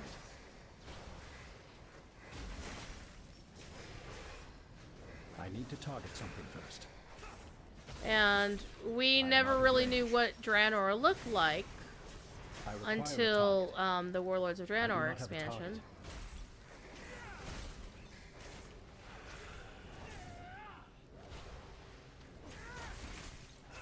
I need to target something first. Alright, need 2 more. No, 3 more because I can't count, apparently. I require a target.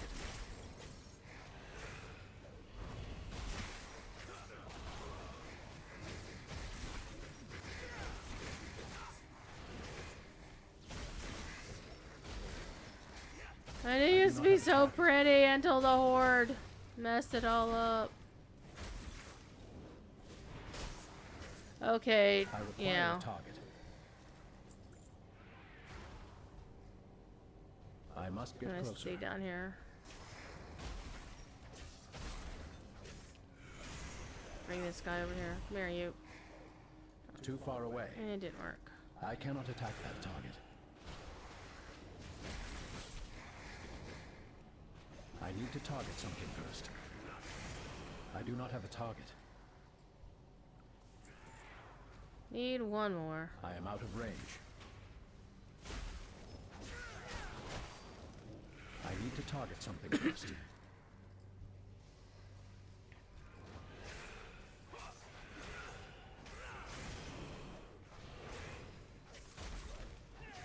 I require a target. Alright. Got my 10. Move on to the next quest, which is up here.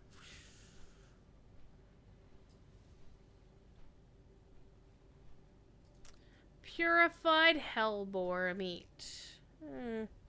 This This one is actually interesting. A little bit frustrating. Because you kill the hellboar, you're gonna get some meat, and then you use the thing on the meat, and you could get the drop you're looking for, or it would be tainted meat, and like, yeah, you don't want to eat that. And of course, when you've got, you know, other players here. I must get closer. Come on, really? Freaking Alliance. And much like Lotro, WoW has an open tapping sort of thing, but the wrinkle is that because there's two primary factions, a lot of the open tapping only applies to your particular faction. Generally, elites and bosses and whatnot are allow for multiple tapping, but multiple faction tapping, I should say.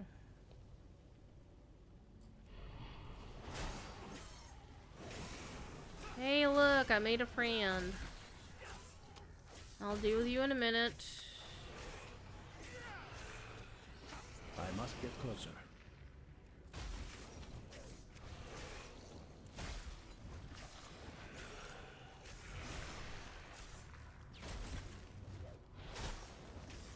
I require a target. Okay, so I have 2 stacks.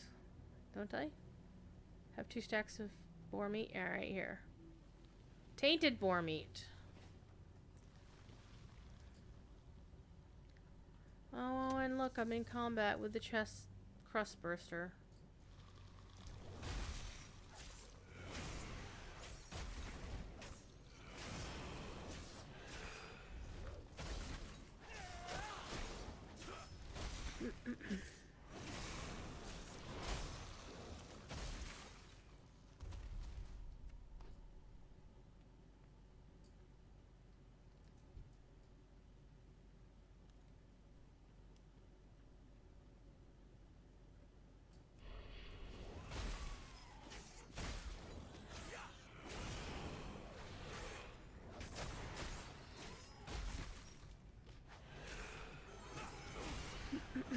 I do not have a target.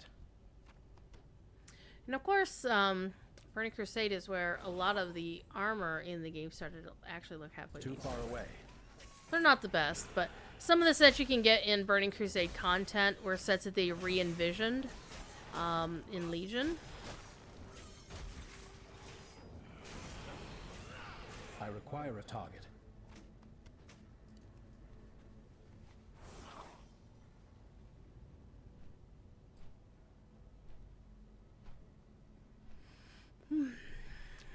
Here, boar. I am out of range.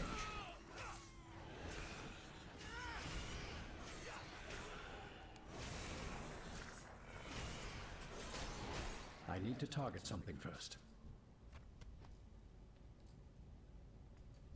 Too far away. How many slabs of meat do we have? We have 5.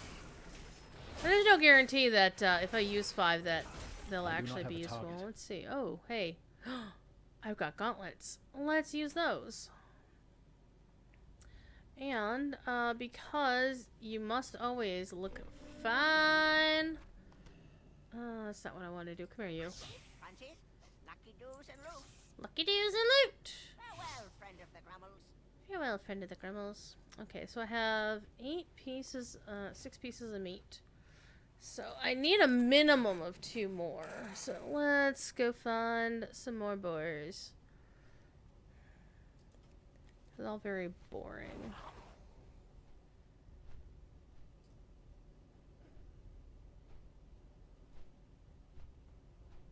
Now you can still find mobs slightly outside the zone established here on the map, but it's harder to do. Alright, we don't want to talk to you. We do want to talk to you, though. I must get closer.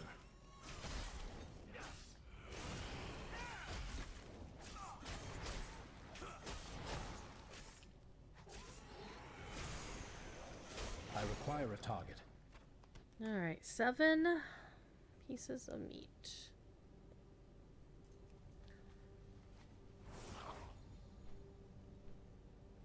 out of range.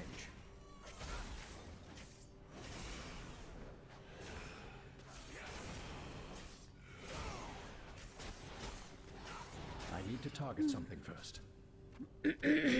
One of the things I plan on doing after WoW ends its month of double XP, which will be on the 20th, is I plan on doing a comprehensive inventory management on my entire WoW account, my Lotro account, and my DDO account. And I expected it's going to take me about a week. And so what I'm going to do is I'm going to go through all my bags and pull out all of the stuff that I've been storing for years and simply don't use, won't ever use. I must get closer. I mean, I have festival cosmetics in my mains bank that have been sitting there since probably 2009. It's like, why is this in my bank? Okay, so we got 8 pieces of tainted meat. Let's use the little potion on them. See how many come out good. There's 1, 2.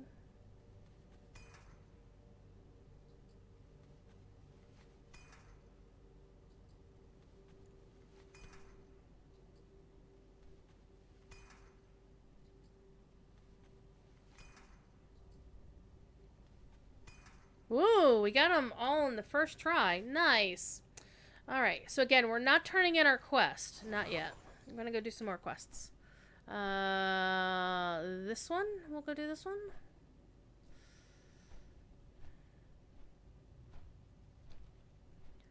Now, some of the quests here in Outland are the same no matter what faction you're in. But then there are some that are specific to a faction. Like, I'm supposed to be marking these beacons we're about to deal with, but Alliance doesn't have to do them. It's a Horde-only quest.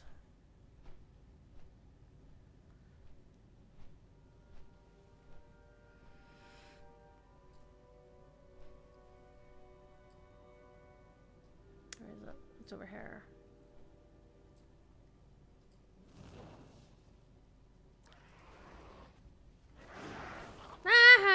They attack the other player. Now, since I'm out of rested XP, I can still go and do my crafting stuff, my gathering. How dare you interrupt me? Time for Kiln to go to work. Take care, be good, and if you can't be good at it. And I will see you later. I am out of range. Oh, hey, another friend.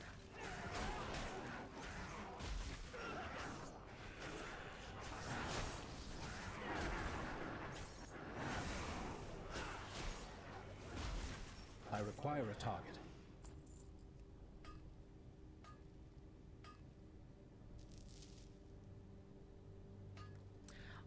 One of the interesting things that they did with crafting nodes in WoW is it's not first come, first served, like in most other games. But it's also not the same as the old way of doing things. Too far away. Back in the day in WoW, this is active in Classic, where your crafting node, like your mining deposit. Wait, who else is rude? I must get closer. Let's say your ore deposit. Too far away. What would happen is you'd hit it once, and you could, use it as a skill up like 2 or 3 times. So it'd be somewhere like anywhere between like 2 and 4 hits off of it. So what would happen is like the first person that gets there could either, smoke or pass as the game may play. So it would be like, oh shit, man. Like the first guy would roll in and hit the thing, get his skill up, and then if he wanted to, he would leave the rest of the ore there and let the next person get their skill up. Up to as many times as there were skill ups available, right? Oh, that was smart of me. Why is that the way they do it anymore?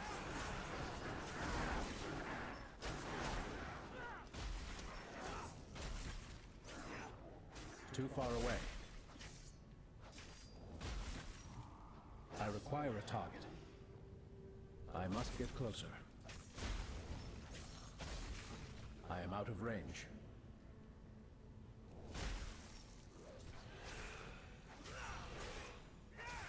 I do not have a target.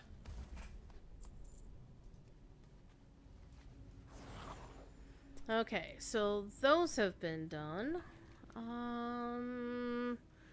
Let's go up and kill the Draenei Anchorite, because as Horde, killing Draenei is way too much fun. I'm also gonna check something real quick. In the Discords. I'm not actually looking at Discord.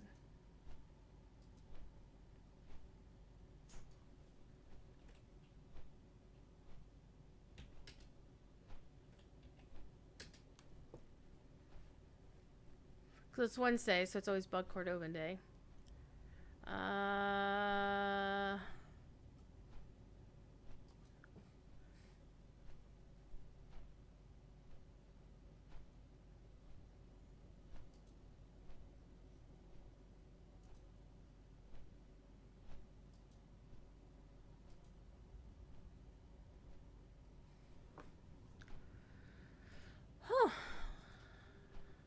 Wondering why that happened. Wonder what the bug actually was. So right now, Lotro and DDO won't let you buy points codes for real money, which they like their money, so they're gonna get that fixed quickly. They say it's due to a bug, so I'm guessing they are dealing with an exploit where people could buy more points codes or generate points codes. Which, that's my personal theory. I don't know if there's any truth to it, but anything that involves them actually taking your money, and I don't say that to be mean, they're our company. They are a company, and without us buying stuff from them, they don't get to be a company much longer, right?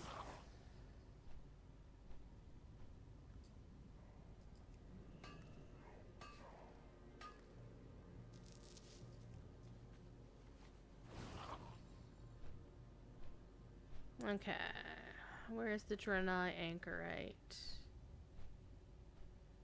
Supposed to be right here.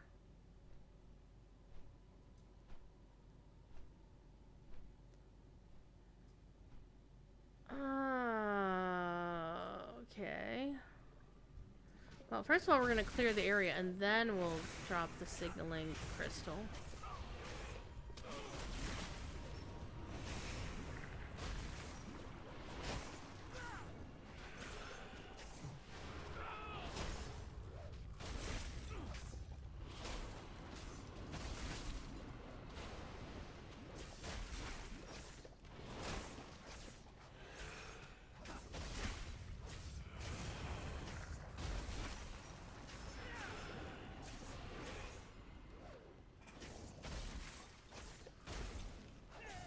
I need to target something first.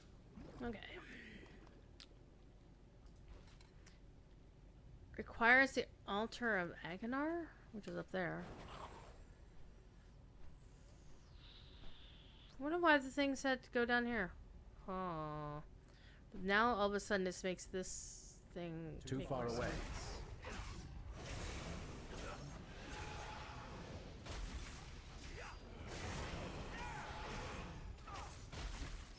I am out of range.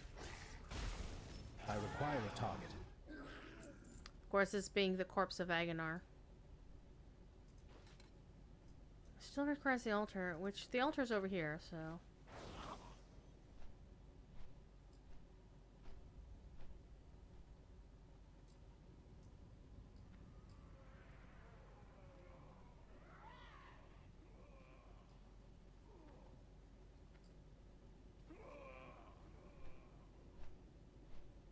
Seems weird to put it there, though.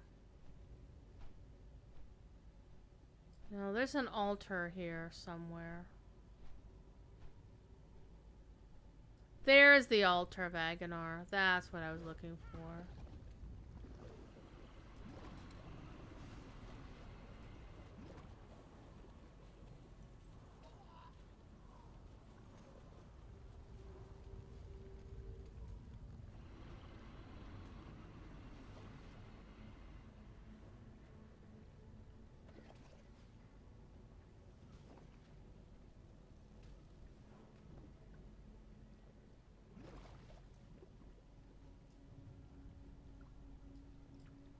Where's my Draenei?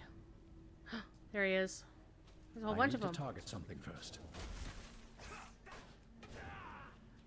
And his little dog, too. Just stand on this altar, and I will beat your heads in, kids. Rude. That was a long stun, too.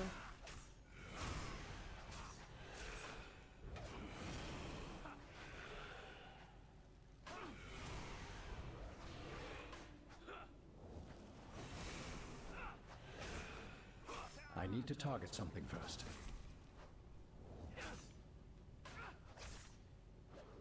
I do not have a target. Alright.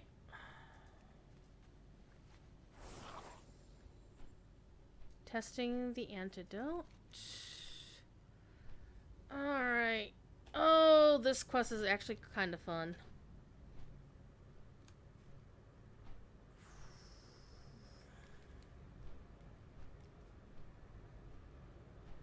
Oh, what's going on in Discord? Actually, let me look at Discord properly while I'm in a safe area.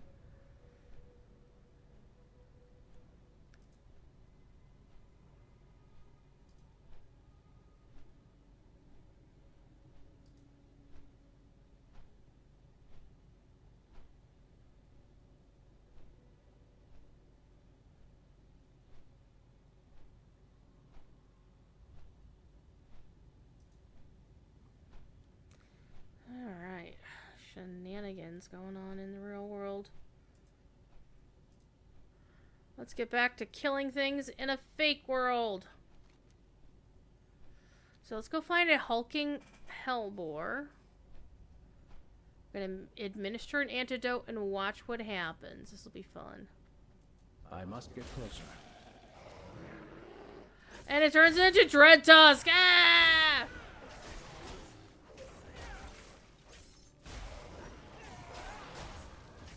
I require a target. Alright. What else we got? So we got 2 things to do in Zangarmarsh. And a Pilgrim's Plight. So the Pilgrim's Plight is the only one we have here. So we're gonna go find the thing. I think I remember this quest actually. I think I did it on an alt. Oh, what was that? What was that? No.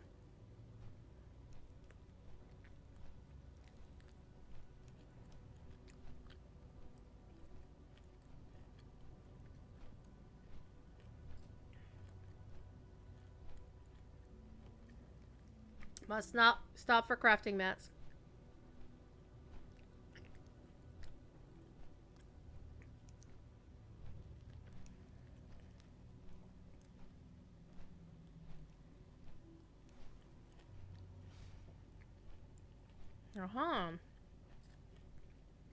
Saw these yesterday and I was wondering which classes or which group was this for, and it's like, this looks like a horde thing.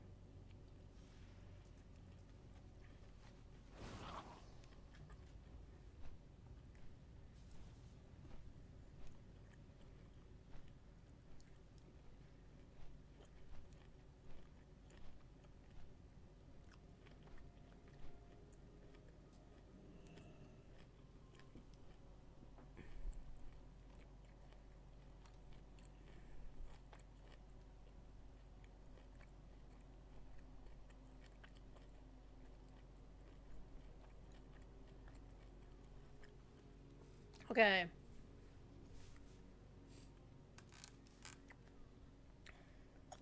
And yes, There's a title in this game that I haven't gotten on my characters yet that I need to get called Time Lord.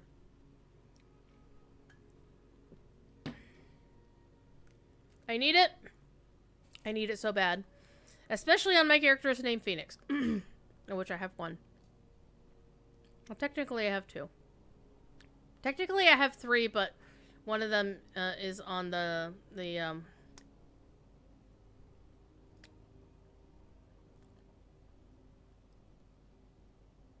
one of them is on the classic, so the title's not there yet. Okay. So now that we're back into Rested XP, the thing is, turning in quests while you're in Rested XP won't consume Rested XP. So I'll stay rested even if I leave the rest area. So look at that nice XP. Keep your wits about you. And now I'm friendly with Silver Moon City. I can turn in all these other quests that I've got waiting around.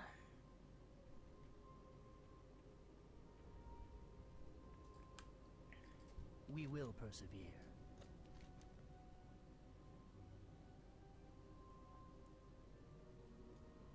Hold your head high.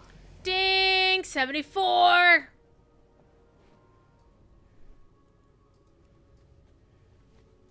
I got a segmented breastplate, too. So, I'm gonna actually do a little bit of... Wait. How is a gray item? Shipping is an upgrade? Well, it's an item level 80, but still. Come on. Come on, game. That, of course, is an add-on. I have a couple of different add-ons on here that are actually really fun. One of them tells me whether I can wear something or not. But I can still preview it, even if I can't wear it. Then I can decide if I want to keep it. And, I think these items were items that I wanted to save. I actually do like that dagger. It's kind of cool. And I wanted to keep the pants. Look at those purple pants! Pants. And those, and those. You know what? The shoulder pads aren't really doing it for me, but definitely want to keep the pants. Alright, let's do some inventory management, because I need to do that right here. So I've got a yak to do that with. I have many And wares. sell junk is an add-on. It's really awesome. Repair items is built into the game. So let's go see what I can get rid of here. I don't need mana potions. I'm a death knight. We don't have mana. So I'm going to throw those away. Don't need those. I don't want to do fire damage. It's only one of those. I gotta do it for later. What does that dagger look like? Well, that's not all that amazing. I think I've got enough rune cloth. I definitely have enough nether weave cloth. Could use those. Can I sell that? Fire, fill weed.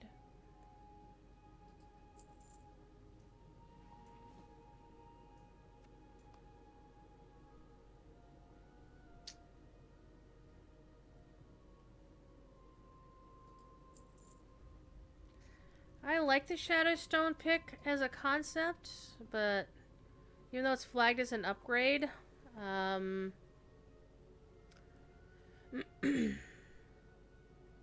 it's not enough of an upgrade to bother with, right? I don't get if it gave me some benefit to the regular mining pick, like, you know, like the regular mining pick gives me plus 10 mining, so you know it doesn't you have to be equipped. So I'm gonna get rid of that. Dreaming Glory.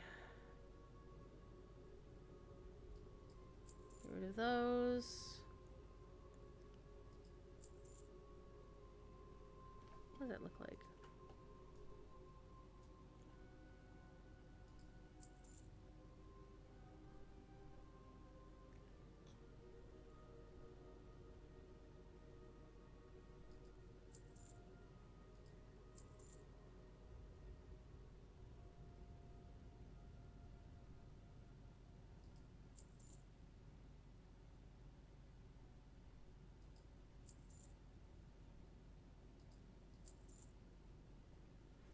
Alright. Close enough. Many farewells. Let's turn in other quests. Whoosh. I think my other quests are up here with this dude. Victory lies ahead. It's easy to get to him when you can fly. Lightbearer's gauntlets? Salama Ashalanore. You too, buddy. But those are definitely an upgrade. What do they look like? That's not how you do it. And I just did transmog, damn it. Wait, why are you saying these are an upgrade?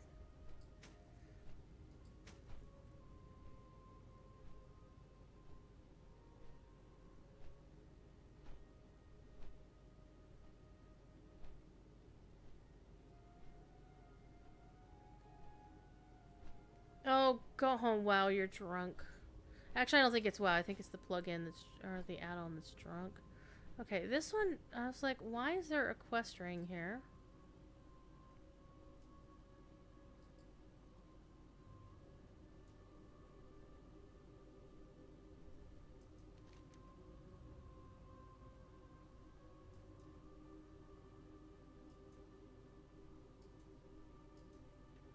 So I'm actually going to turn in these other quests first, and then I'll try to figure out which one.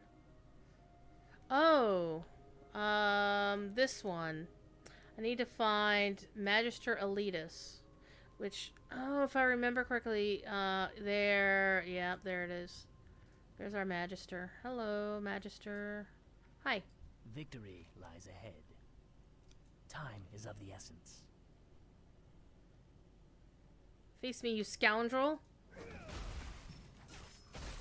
Sure, I'll knock you on your damn ass.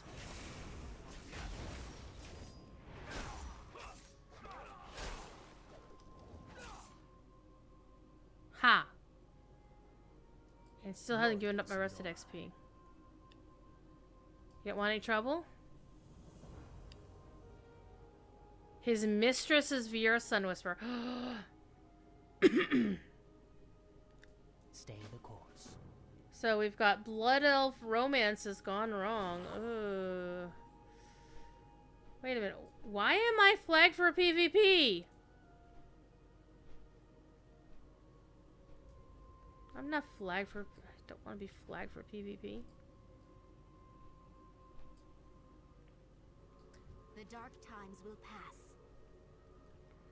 Uh-oh.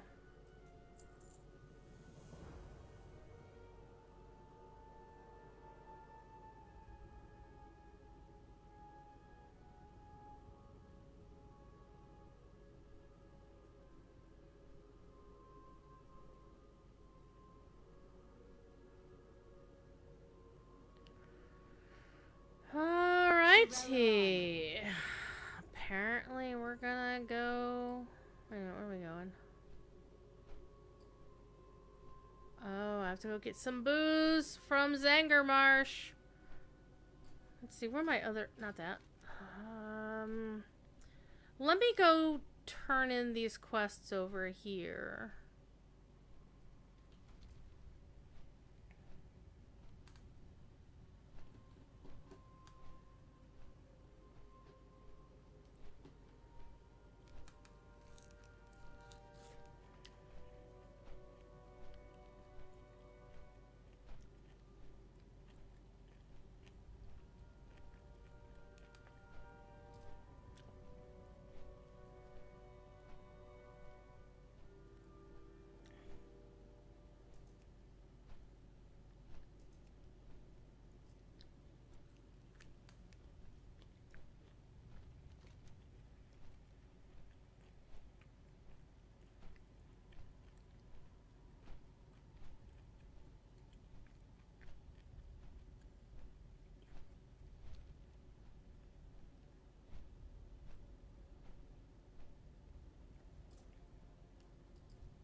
Choose my reward.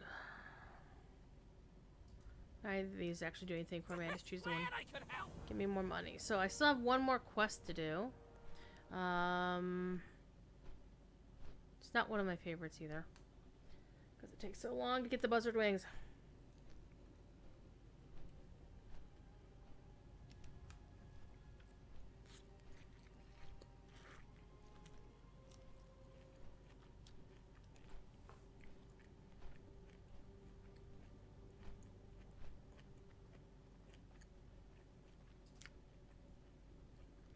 What now?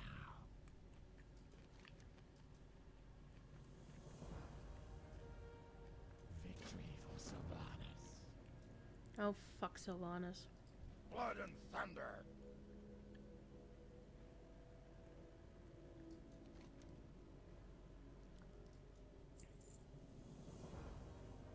Kill Void Baron Galaxus and collect his soul shard. For the Horde. Up yours. Okay, so let's do this one first. So we're gonna lose our rested XP by doing all this fun stuff.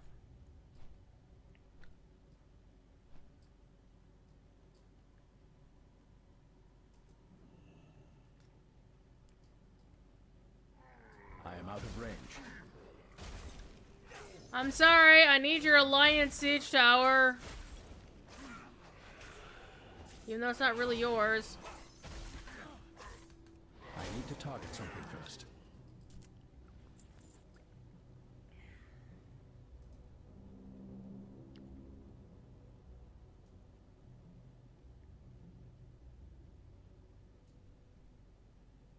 Too far away.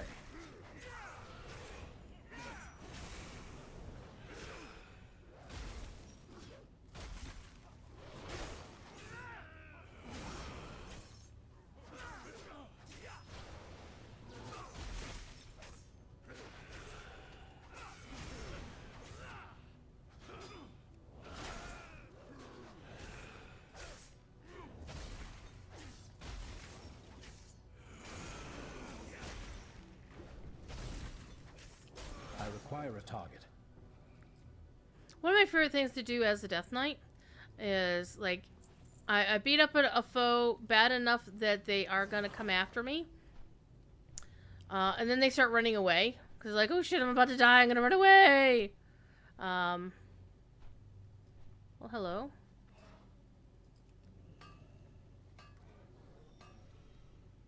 And then I use Death Coil to draw them back and then kill them. Alright, time to kill some boys. What about the bird? The bird, the bird,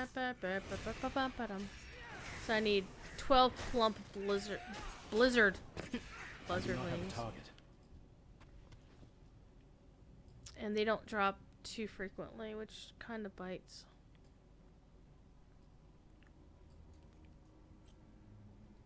I require a target. Well, there's one right there. Come here, you.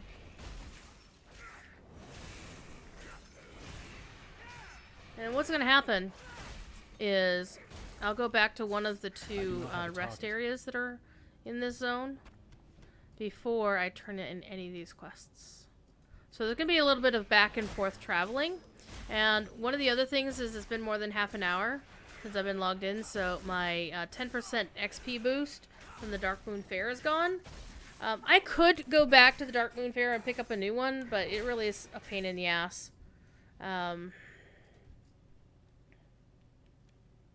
Too far away.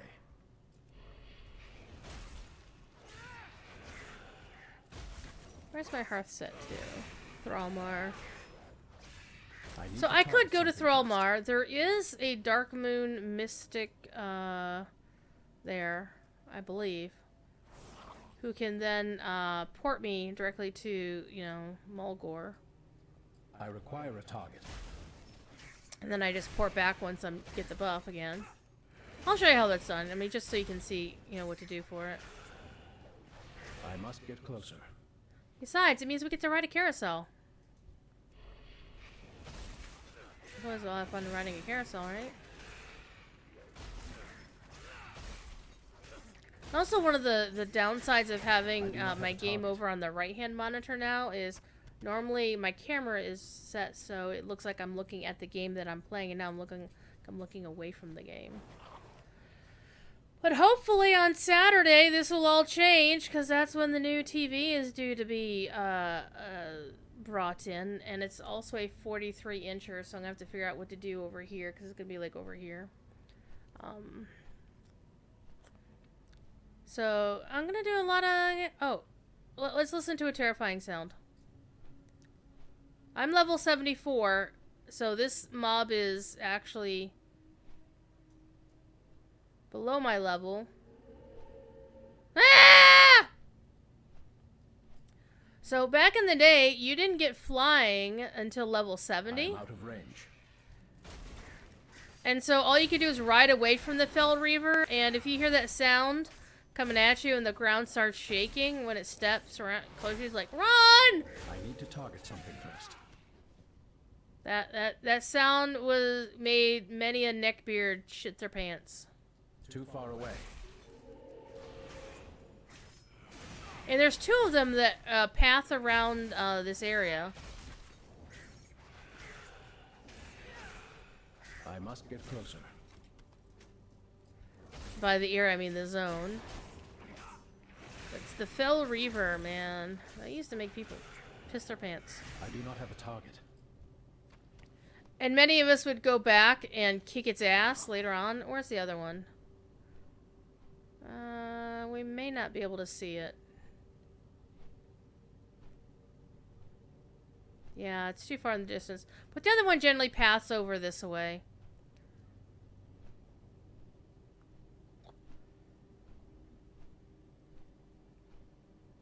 My tummy says, feed me. Oh, my tummy can kiss my ass. Orange will be good enough for you. I haven't decided what supper's going to be yet.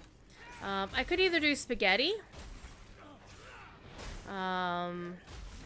Or I could do something out of the freezer that just requires, like, 10 minutes in the microwave or something. Like shepherd's pie. I've a whole, like, I don't know, 4, 5, 6 boxes of single-serving shepherd's pie in the freezer. I don't know why. I just like to buy them when I go to Kroger. It's like, oh, I'll get a couple more shepherd's pie. And it's the Marie Callender brand, too, so they're really good. I hate when my mouse does that. My mouse. I say mouse like I use a mouse. I use a trackball. I think it's probably because I'm, I hadn't let go of the button by the time I jiggled the trackball itself. I need to target something first. Come here. I was targeting it. Come here.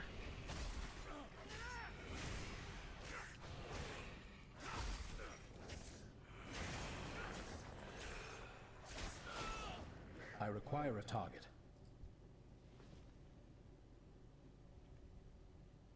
I must get closer. However, I think I'll probably wind up playing until 5. I need to target something first. And then I'm gonna go make supper. And then the plan is to possibly come back at 7 and play till 10. Or I might play longer. I mean, I'll definitely play longer, but streaming is another question because Professor Corey streams on Wednesday nights. And while his class doesn't require a lot of moderation, hardly at all, which is very nice, I do like to keep an eye on it. And I do like to listen to it, too. I do not have a target. And I do actually kind of feel bad about not streaming the past couple of days. But yesterday, it was like, ooh, hey, look at this. I'm mowing the lawn, and, I had to put the lawnmower together. I had to go get the lawnmower. Too far away. But hey, you know what? When I went to the store, I scored the 24-pack roll of toilet paper. The kind that, is like, I don't know, triple ply or whatever. That's like, this is the same as 72 rolls of paper. I'm like, yes, that'll do me, pig. I require a target.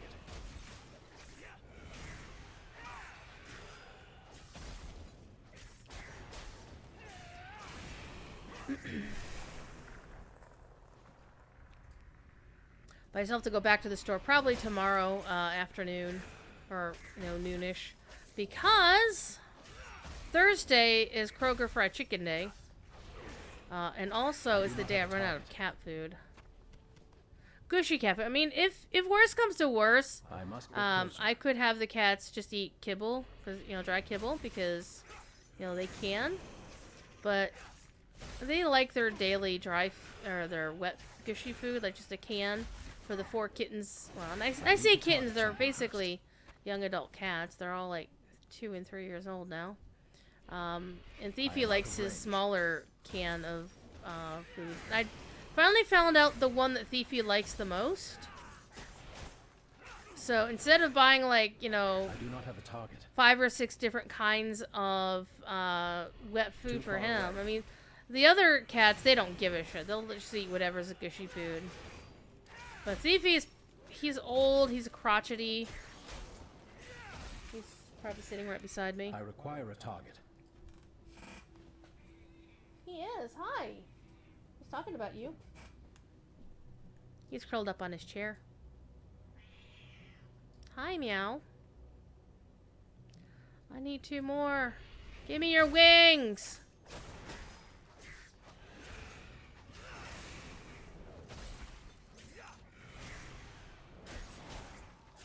I do not have a target.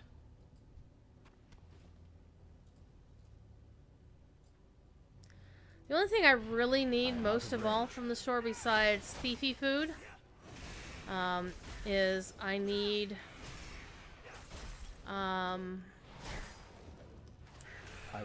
need to find yeast. I have a couple of packets of yeast, but the best buy date, or the best used by date on them, is January of last year. So we don't know if it's still live. I need to target something first.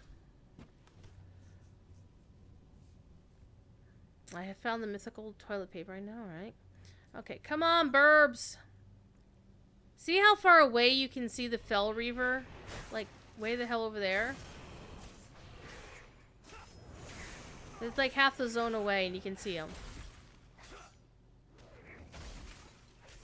And just imagine that, you're on your mount and you're stuck riding around. So let's just say I was on my wolf mount instead. By the way, that wolf mount looks really good with this character. So you're running away from this mount.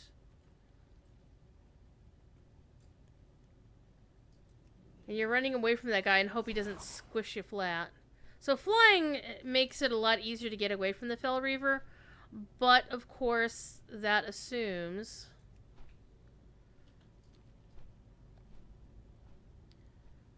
that you're not in combat. Because, just like regular mounts in Lotro, you can't mount up in battle.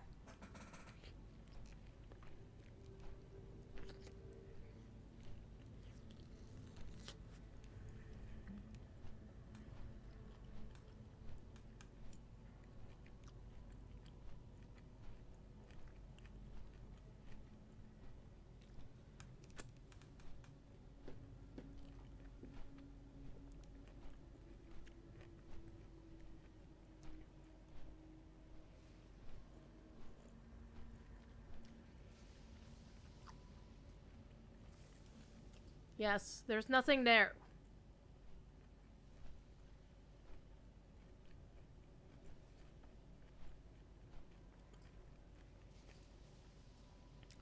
And yes, I have actually fallen off the planet. Deckard Cain is playing Minecraft right now. I need to redo my thing. Oh, crumbs. My transmog looks terrible!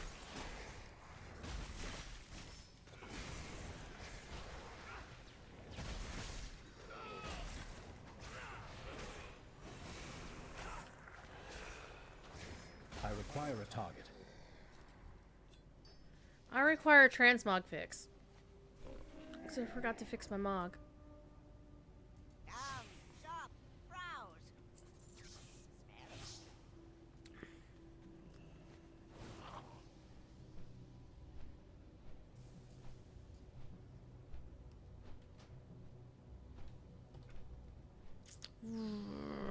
Okay, what else do I have to do? Kill the dude's mistress.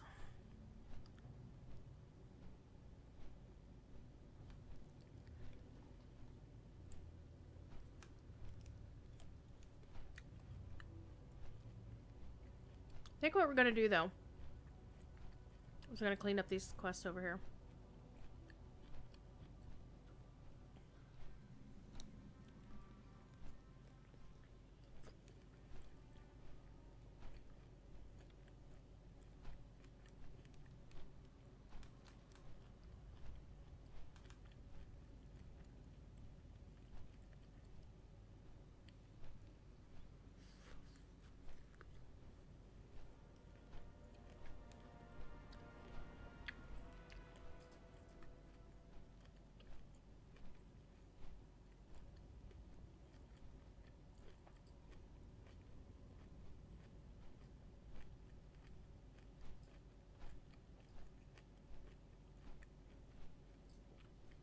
Try something really cool.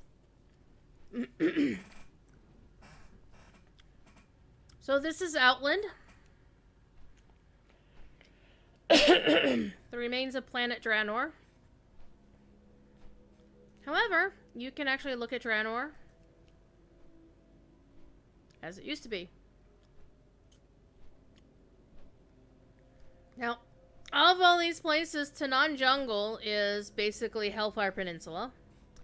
Gorgrond becomes Blade's Edge Mountains. Ashran vanishes. Frostfire Ridge kind of becomes the other half of Blade's Edge Mountains. The Zanger Sea becomes Zanger Marsh. Nagrand stays the same name, but you know it looks a bit different. Talador becomes the Terrakar Forest.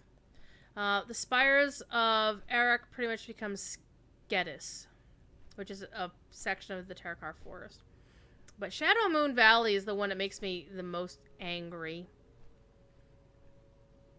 Because when we go look at it in Outland, it's all of this fell energy, this green, this, you know, this corruption going on. And what makes me angry is if you go to Draenor, Shadow Moon Valley is gorgeous. It's beautiful. And of course, the Black Temple, which was like one of the two main raids of Outland, you know, here in the, was actually the Holy Temple of Karabor, which is like the Draenei got crapped on like hardcore, and I hate it. And I don't just say that as a Draenei main. Okay, so we are looking for. I thought there was a Darkmoon Fair Mystic around here someplace. Maybe I got that wrong. I think I got that wrong. That's unfortunate. Well, here's what we're going to do then. We are going to at least go in here and get our Rested XP boost back. And we're going to go turn in those quests. And we're going to ding to 75.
Oh, wow.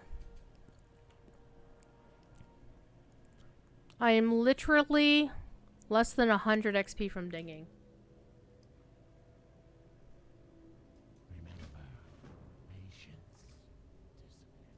Brawlhall.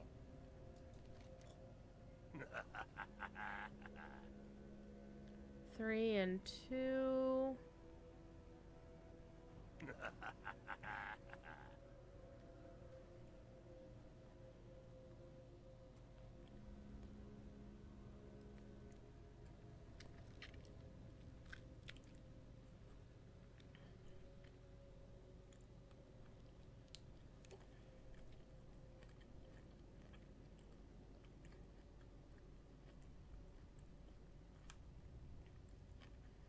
Even though the ring is like a significant jump in item level, the loss of strength, which is a primary stat for DKs, is bad. Though the equip increases attack power by whatever when fighting demons, that's interesting, but you don't fight you won't fight too many more demons moving forward.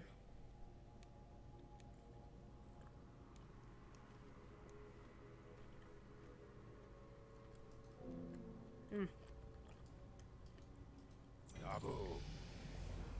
Hmm.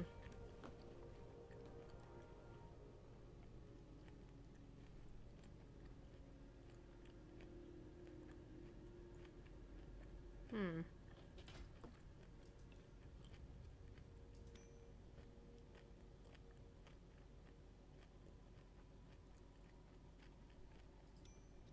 It still says the much lower level ring is better. Wait. What?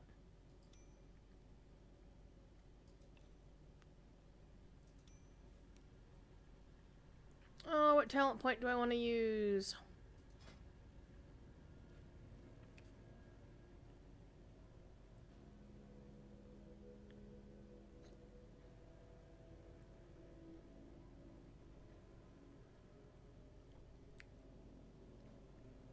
Hmm.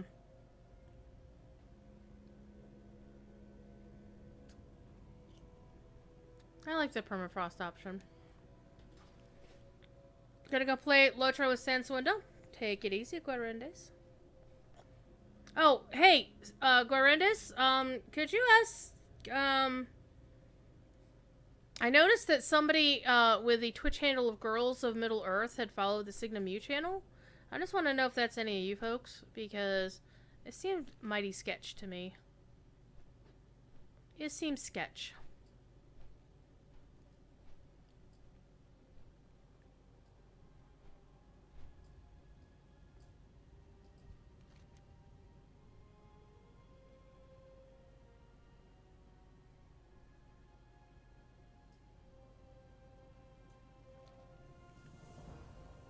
Wait, I get all these Alliance folks, like, liking me?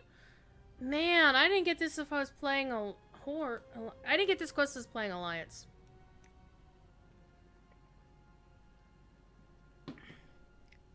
Wow, that's a more interesting story.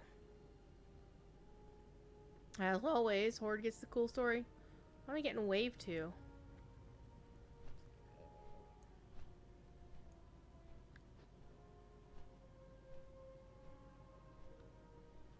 Alright, where are we going next? We're going down to these guys.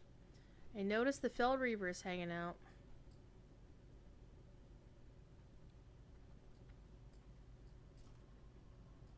Time is money, friend.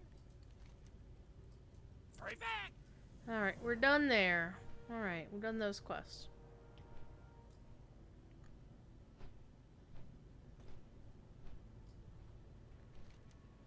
Alright, we're gonna go deal with the Blood Elves and this love triangle.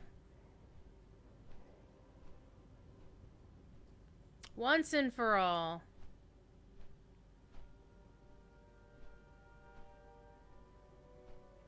But that required us to go to Zangermarsh to buy a particular wine.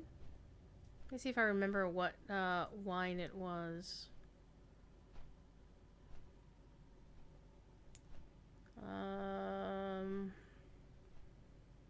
But it doesn't actually say the name of the wine, which is a little bit unusual.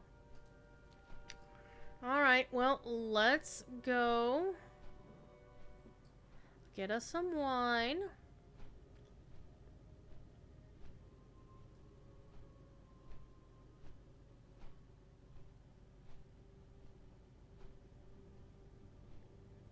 Also keeping an eye on the time.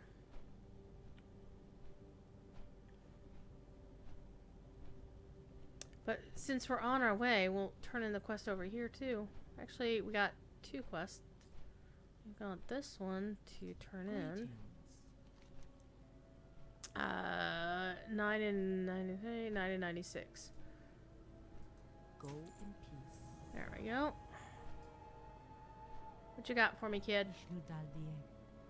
Oh, that quest. Ashafala. Well, I'm not going to do it right now. I'm going to go turn in a couple of quests that I can do.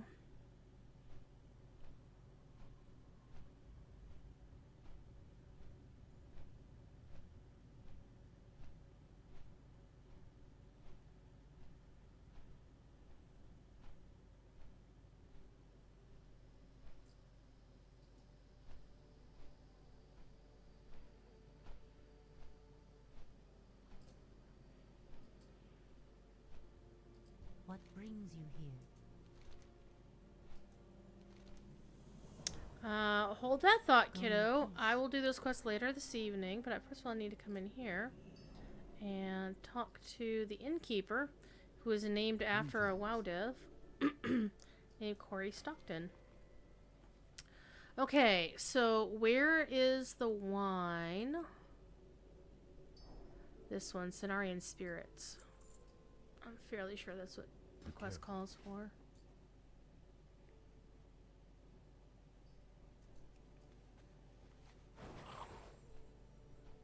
If not, we'll be flying back.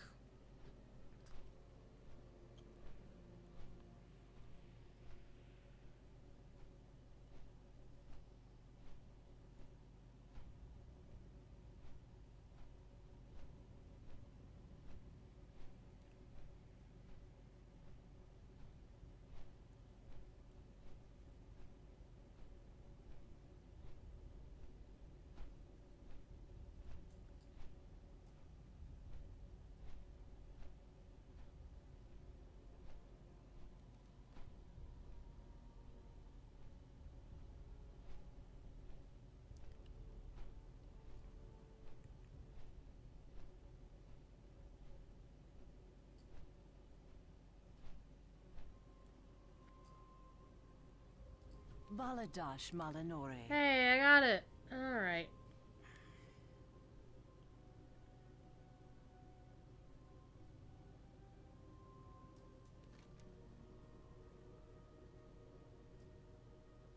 Hold your head high.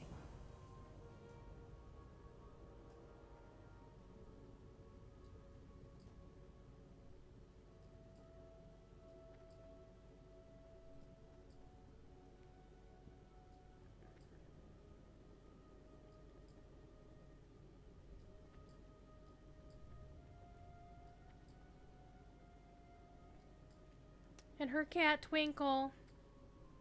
Nothing had better happen to that cat, people. I don't remember if it did or didn't, but...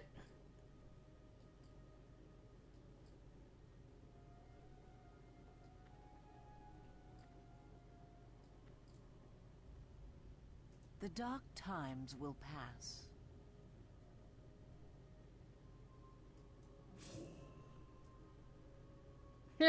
Turned it into a rat? Get this cat away from me! Uh-oh, Twinkle's getting hungry!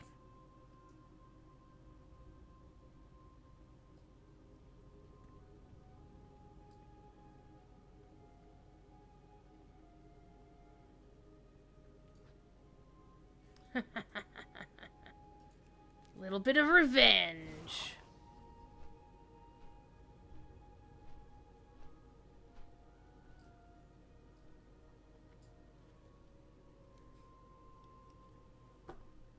Our enemies will fall. Got some sweet XP out of this one. Salama Ashalinore. Alright, so we have basically done... The only quest I haven't done in all of this area, besides the one we're about to do, is I didn't do this one. So let me check my thingy here. Wait.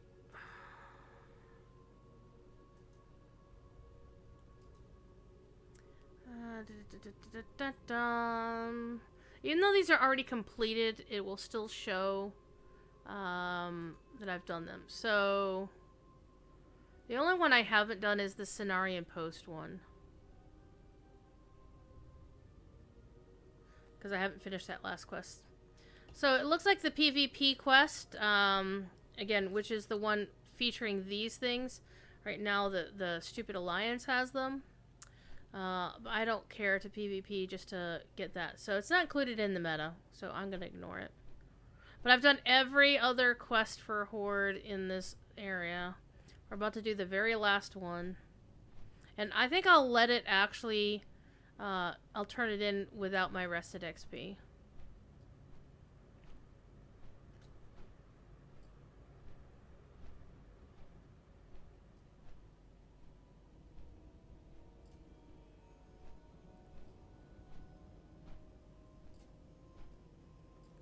Alright, people have been killing the bad guys here, so...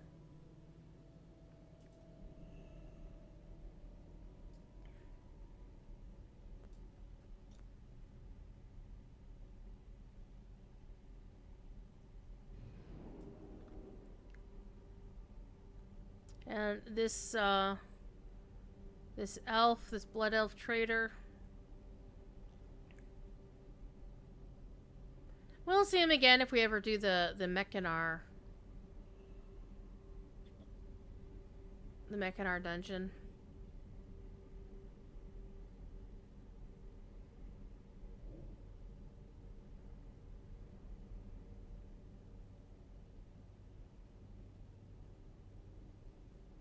The Mechanar is actually a really good place to level up.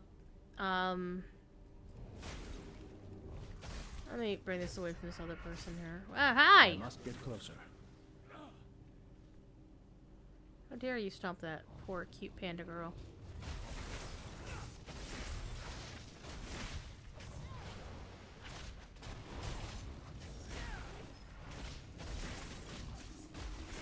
Too far away. Yeah, rocky butt crack. I need to target something first. Wow. Shockingly, it did not take me out of my rested XP.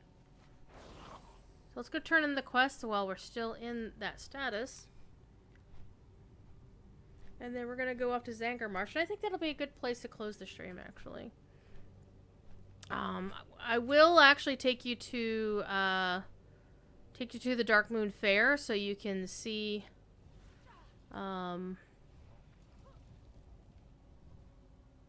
why you might want to do that.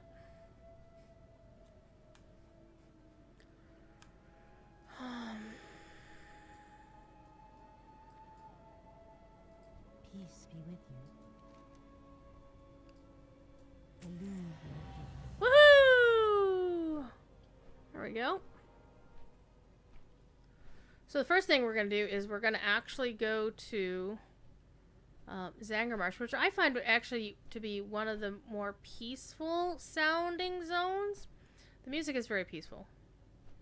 The landscape, it's also very blue, you know, balloon color, so you know I'm going to like it.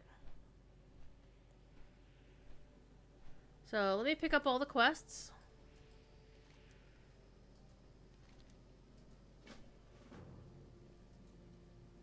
Because, you know, bounty quests are always a lot of fun. This guy up here has a quest. You got a quest. What brings you here? Ancestors watch over you. Back there. These guys have quests. Gotta go find his stuff. Kill those guys. The loom be with you. Cataloging all the plants. Man, people hated the cataloging plant stuff because it was a daily grind. It was a rep token grind, basically. Rep grind. Goodbye. kick Boglash's ass. Goddess bless you. Okay, these two quests are actually dungeon quests, so I'm gonna ignore them. May the stars guide you. However, I am gonna set my home here. Hey, Mumper. What brings you here? Oh, that's the Corey Stockton's dev name is Mumper. That's not the right button. Where are you? How may I help? Let's make this my home. Alright. Now, what we're going to do is we're going to go to the Dark Moon Fair. Which means we're going to go to Shatrath City first. Let's see if I can manage to go to Shatrath the right way this time.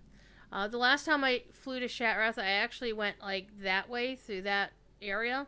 And wound up taking a scenic route, circling around through Nigrand, and yeah, it was not pretty. Well, actually, it was very pretty, but it was like, oh, that's not where I meant to go. We're headed to this tower right there, this glowy thing in the sky.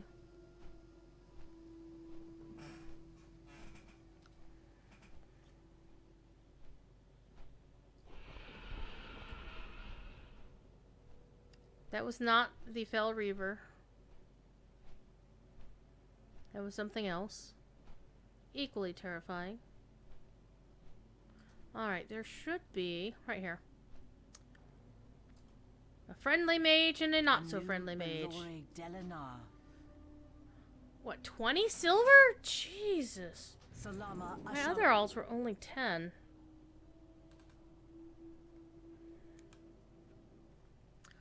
Alright, so we're in Mulgore, and there's Thunder Bluff up there, the Tauren capital city, but we're going here. Because the Dark Moon Fair is like the first full week of any given month. Runs from Sunday to Saturday. And you can't fly here. You know, normally fly. You can ride any mount you want, though. You go down here, and it's basically a carnival. There's fireworks. Like once an hour, the Elite Tauren Chieftain play Power of the Horde. Or is it every 3 hours? I forget. I think it's once every 3 hours. And basically, you do a whole bunch of dailies, and you can get some cool stuff from the vendors that you can't get anywhere else. But the main reason why you might want to come here is to talk to her. Tell me of your travels. Buy a packet of race I hope to see you tickets. again soon. Ride tickets. Do I have them on me? I do. I've apparently used two. And then you go here and you sit on the carousel for a little bit. It takes your ticket and it starts putting this buff on you called Whee! So you can get this either by riding the carousel like this or riding the roller coaster. I am not a big roller coaster fan, so it only maxes out at an hour. So what I'm going to do now is I'm going to hearth back to where I was, and then I'm going to log out. Good times. I'm going to go make supper. I expect to be back later. We're not going to discuss, at least I'm not going to read the stuff on the expansion news. However, I'll be playing some more.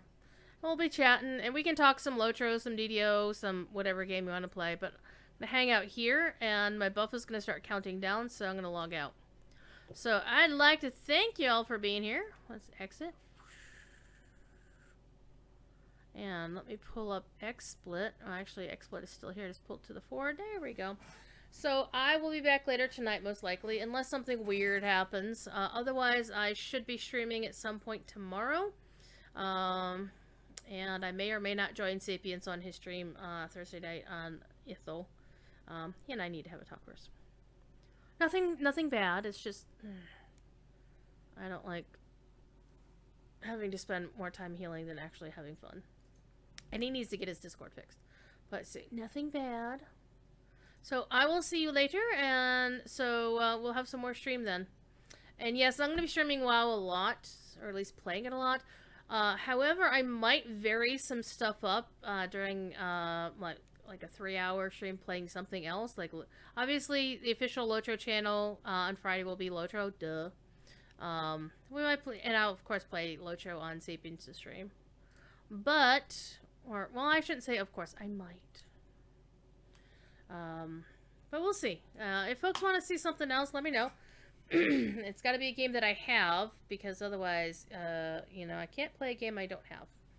So, WoW, Lotro, DDO, SWTOR, Minecraft, Elite Dangerous, No Man's Sky, any of the Myst games. Last call for Thief Kitty. Last call. No, no, you can't, no.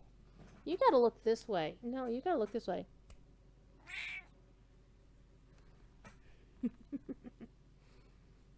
It's a Thief Kitty.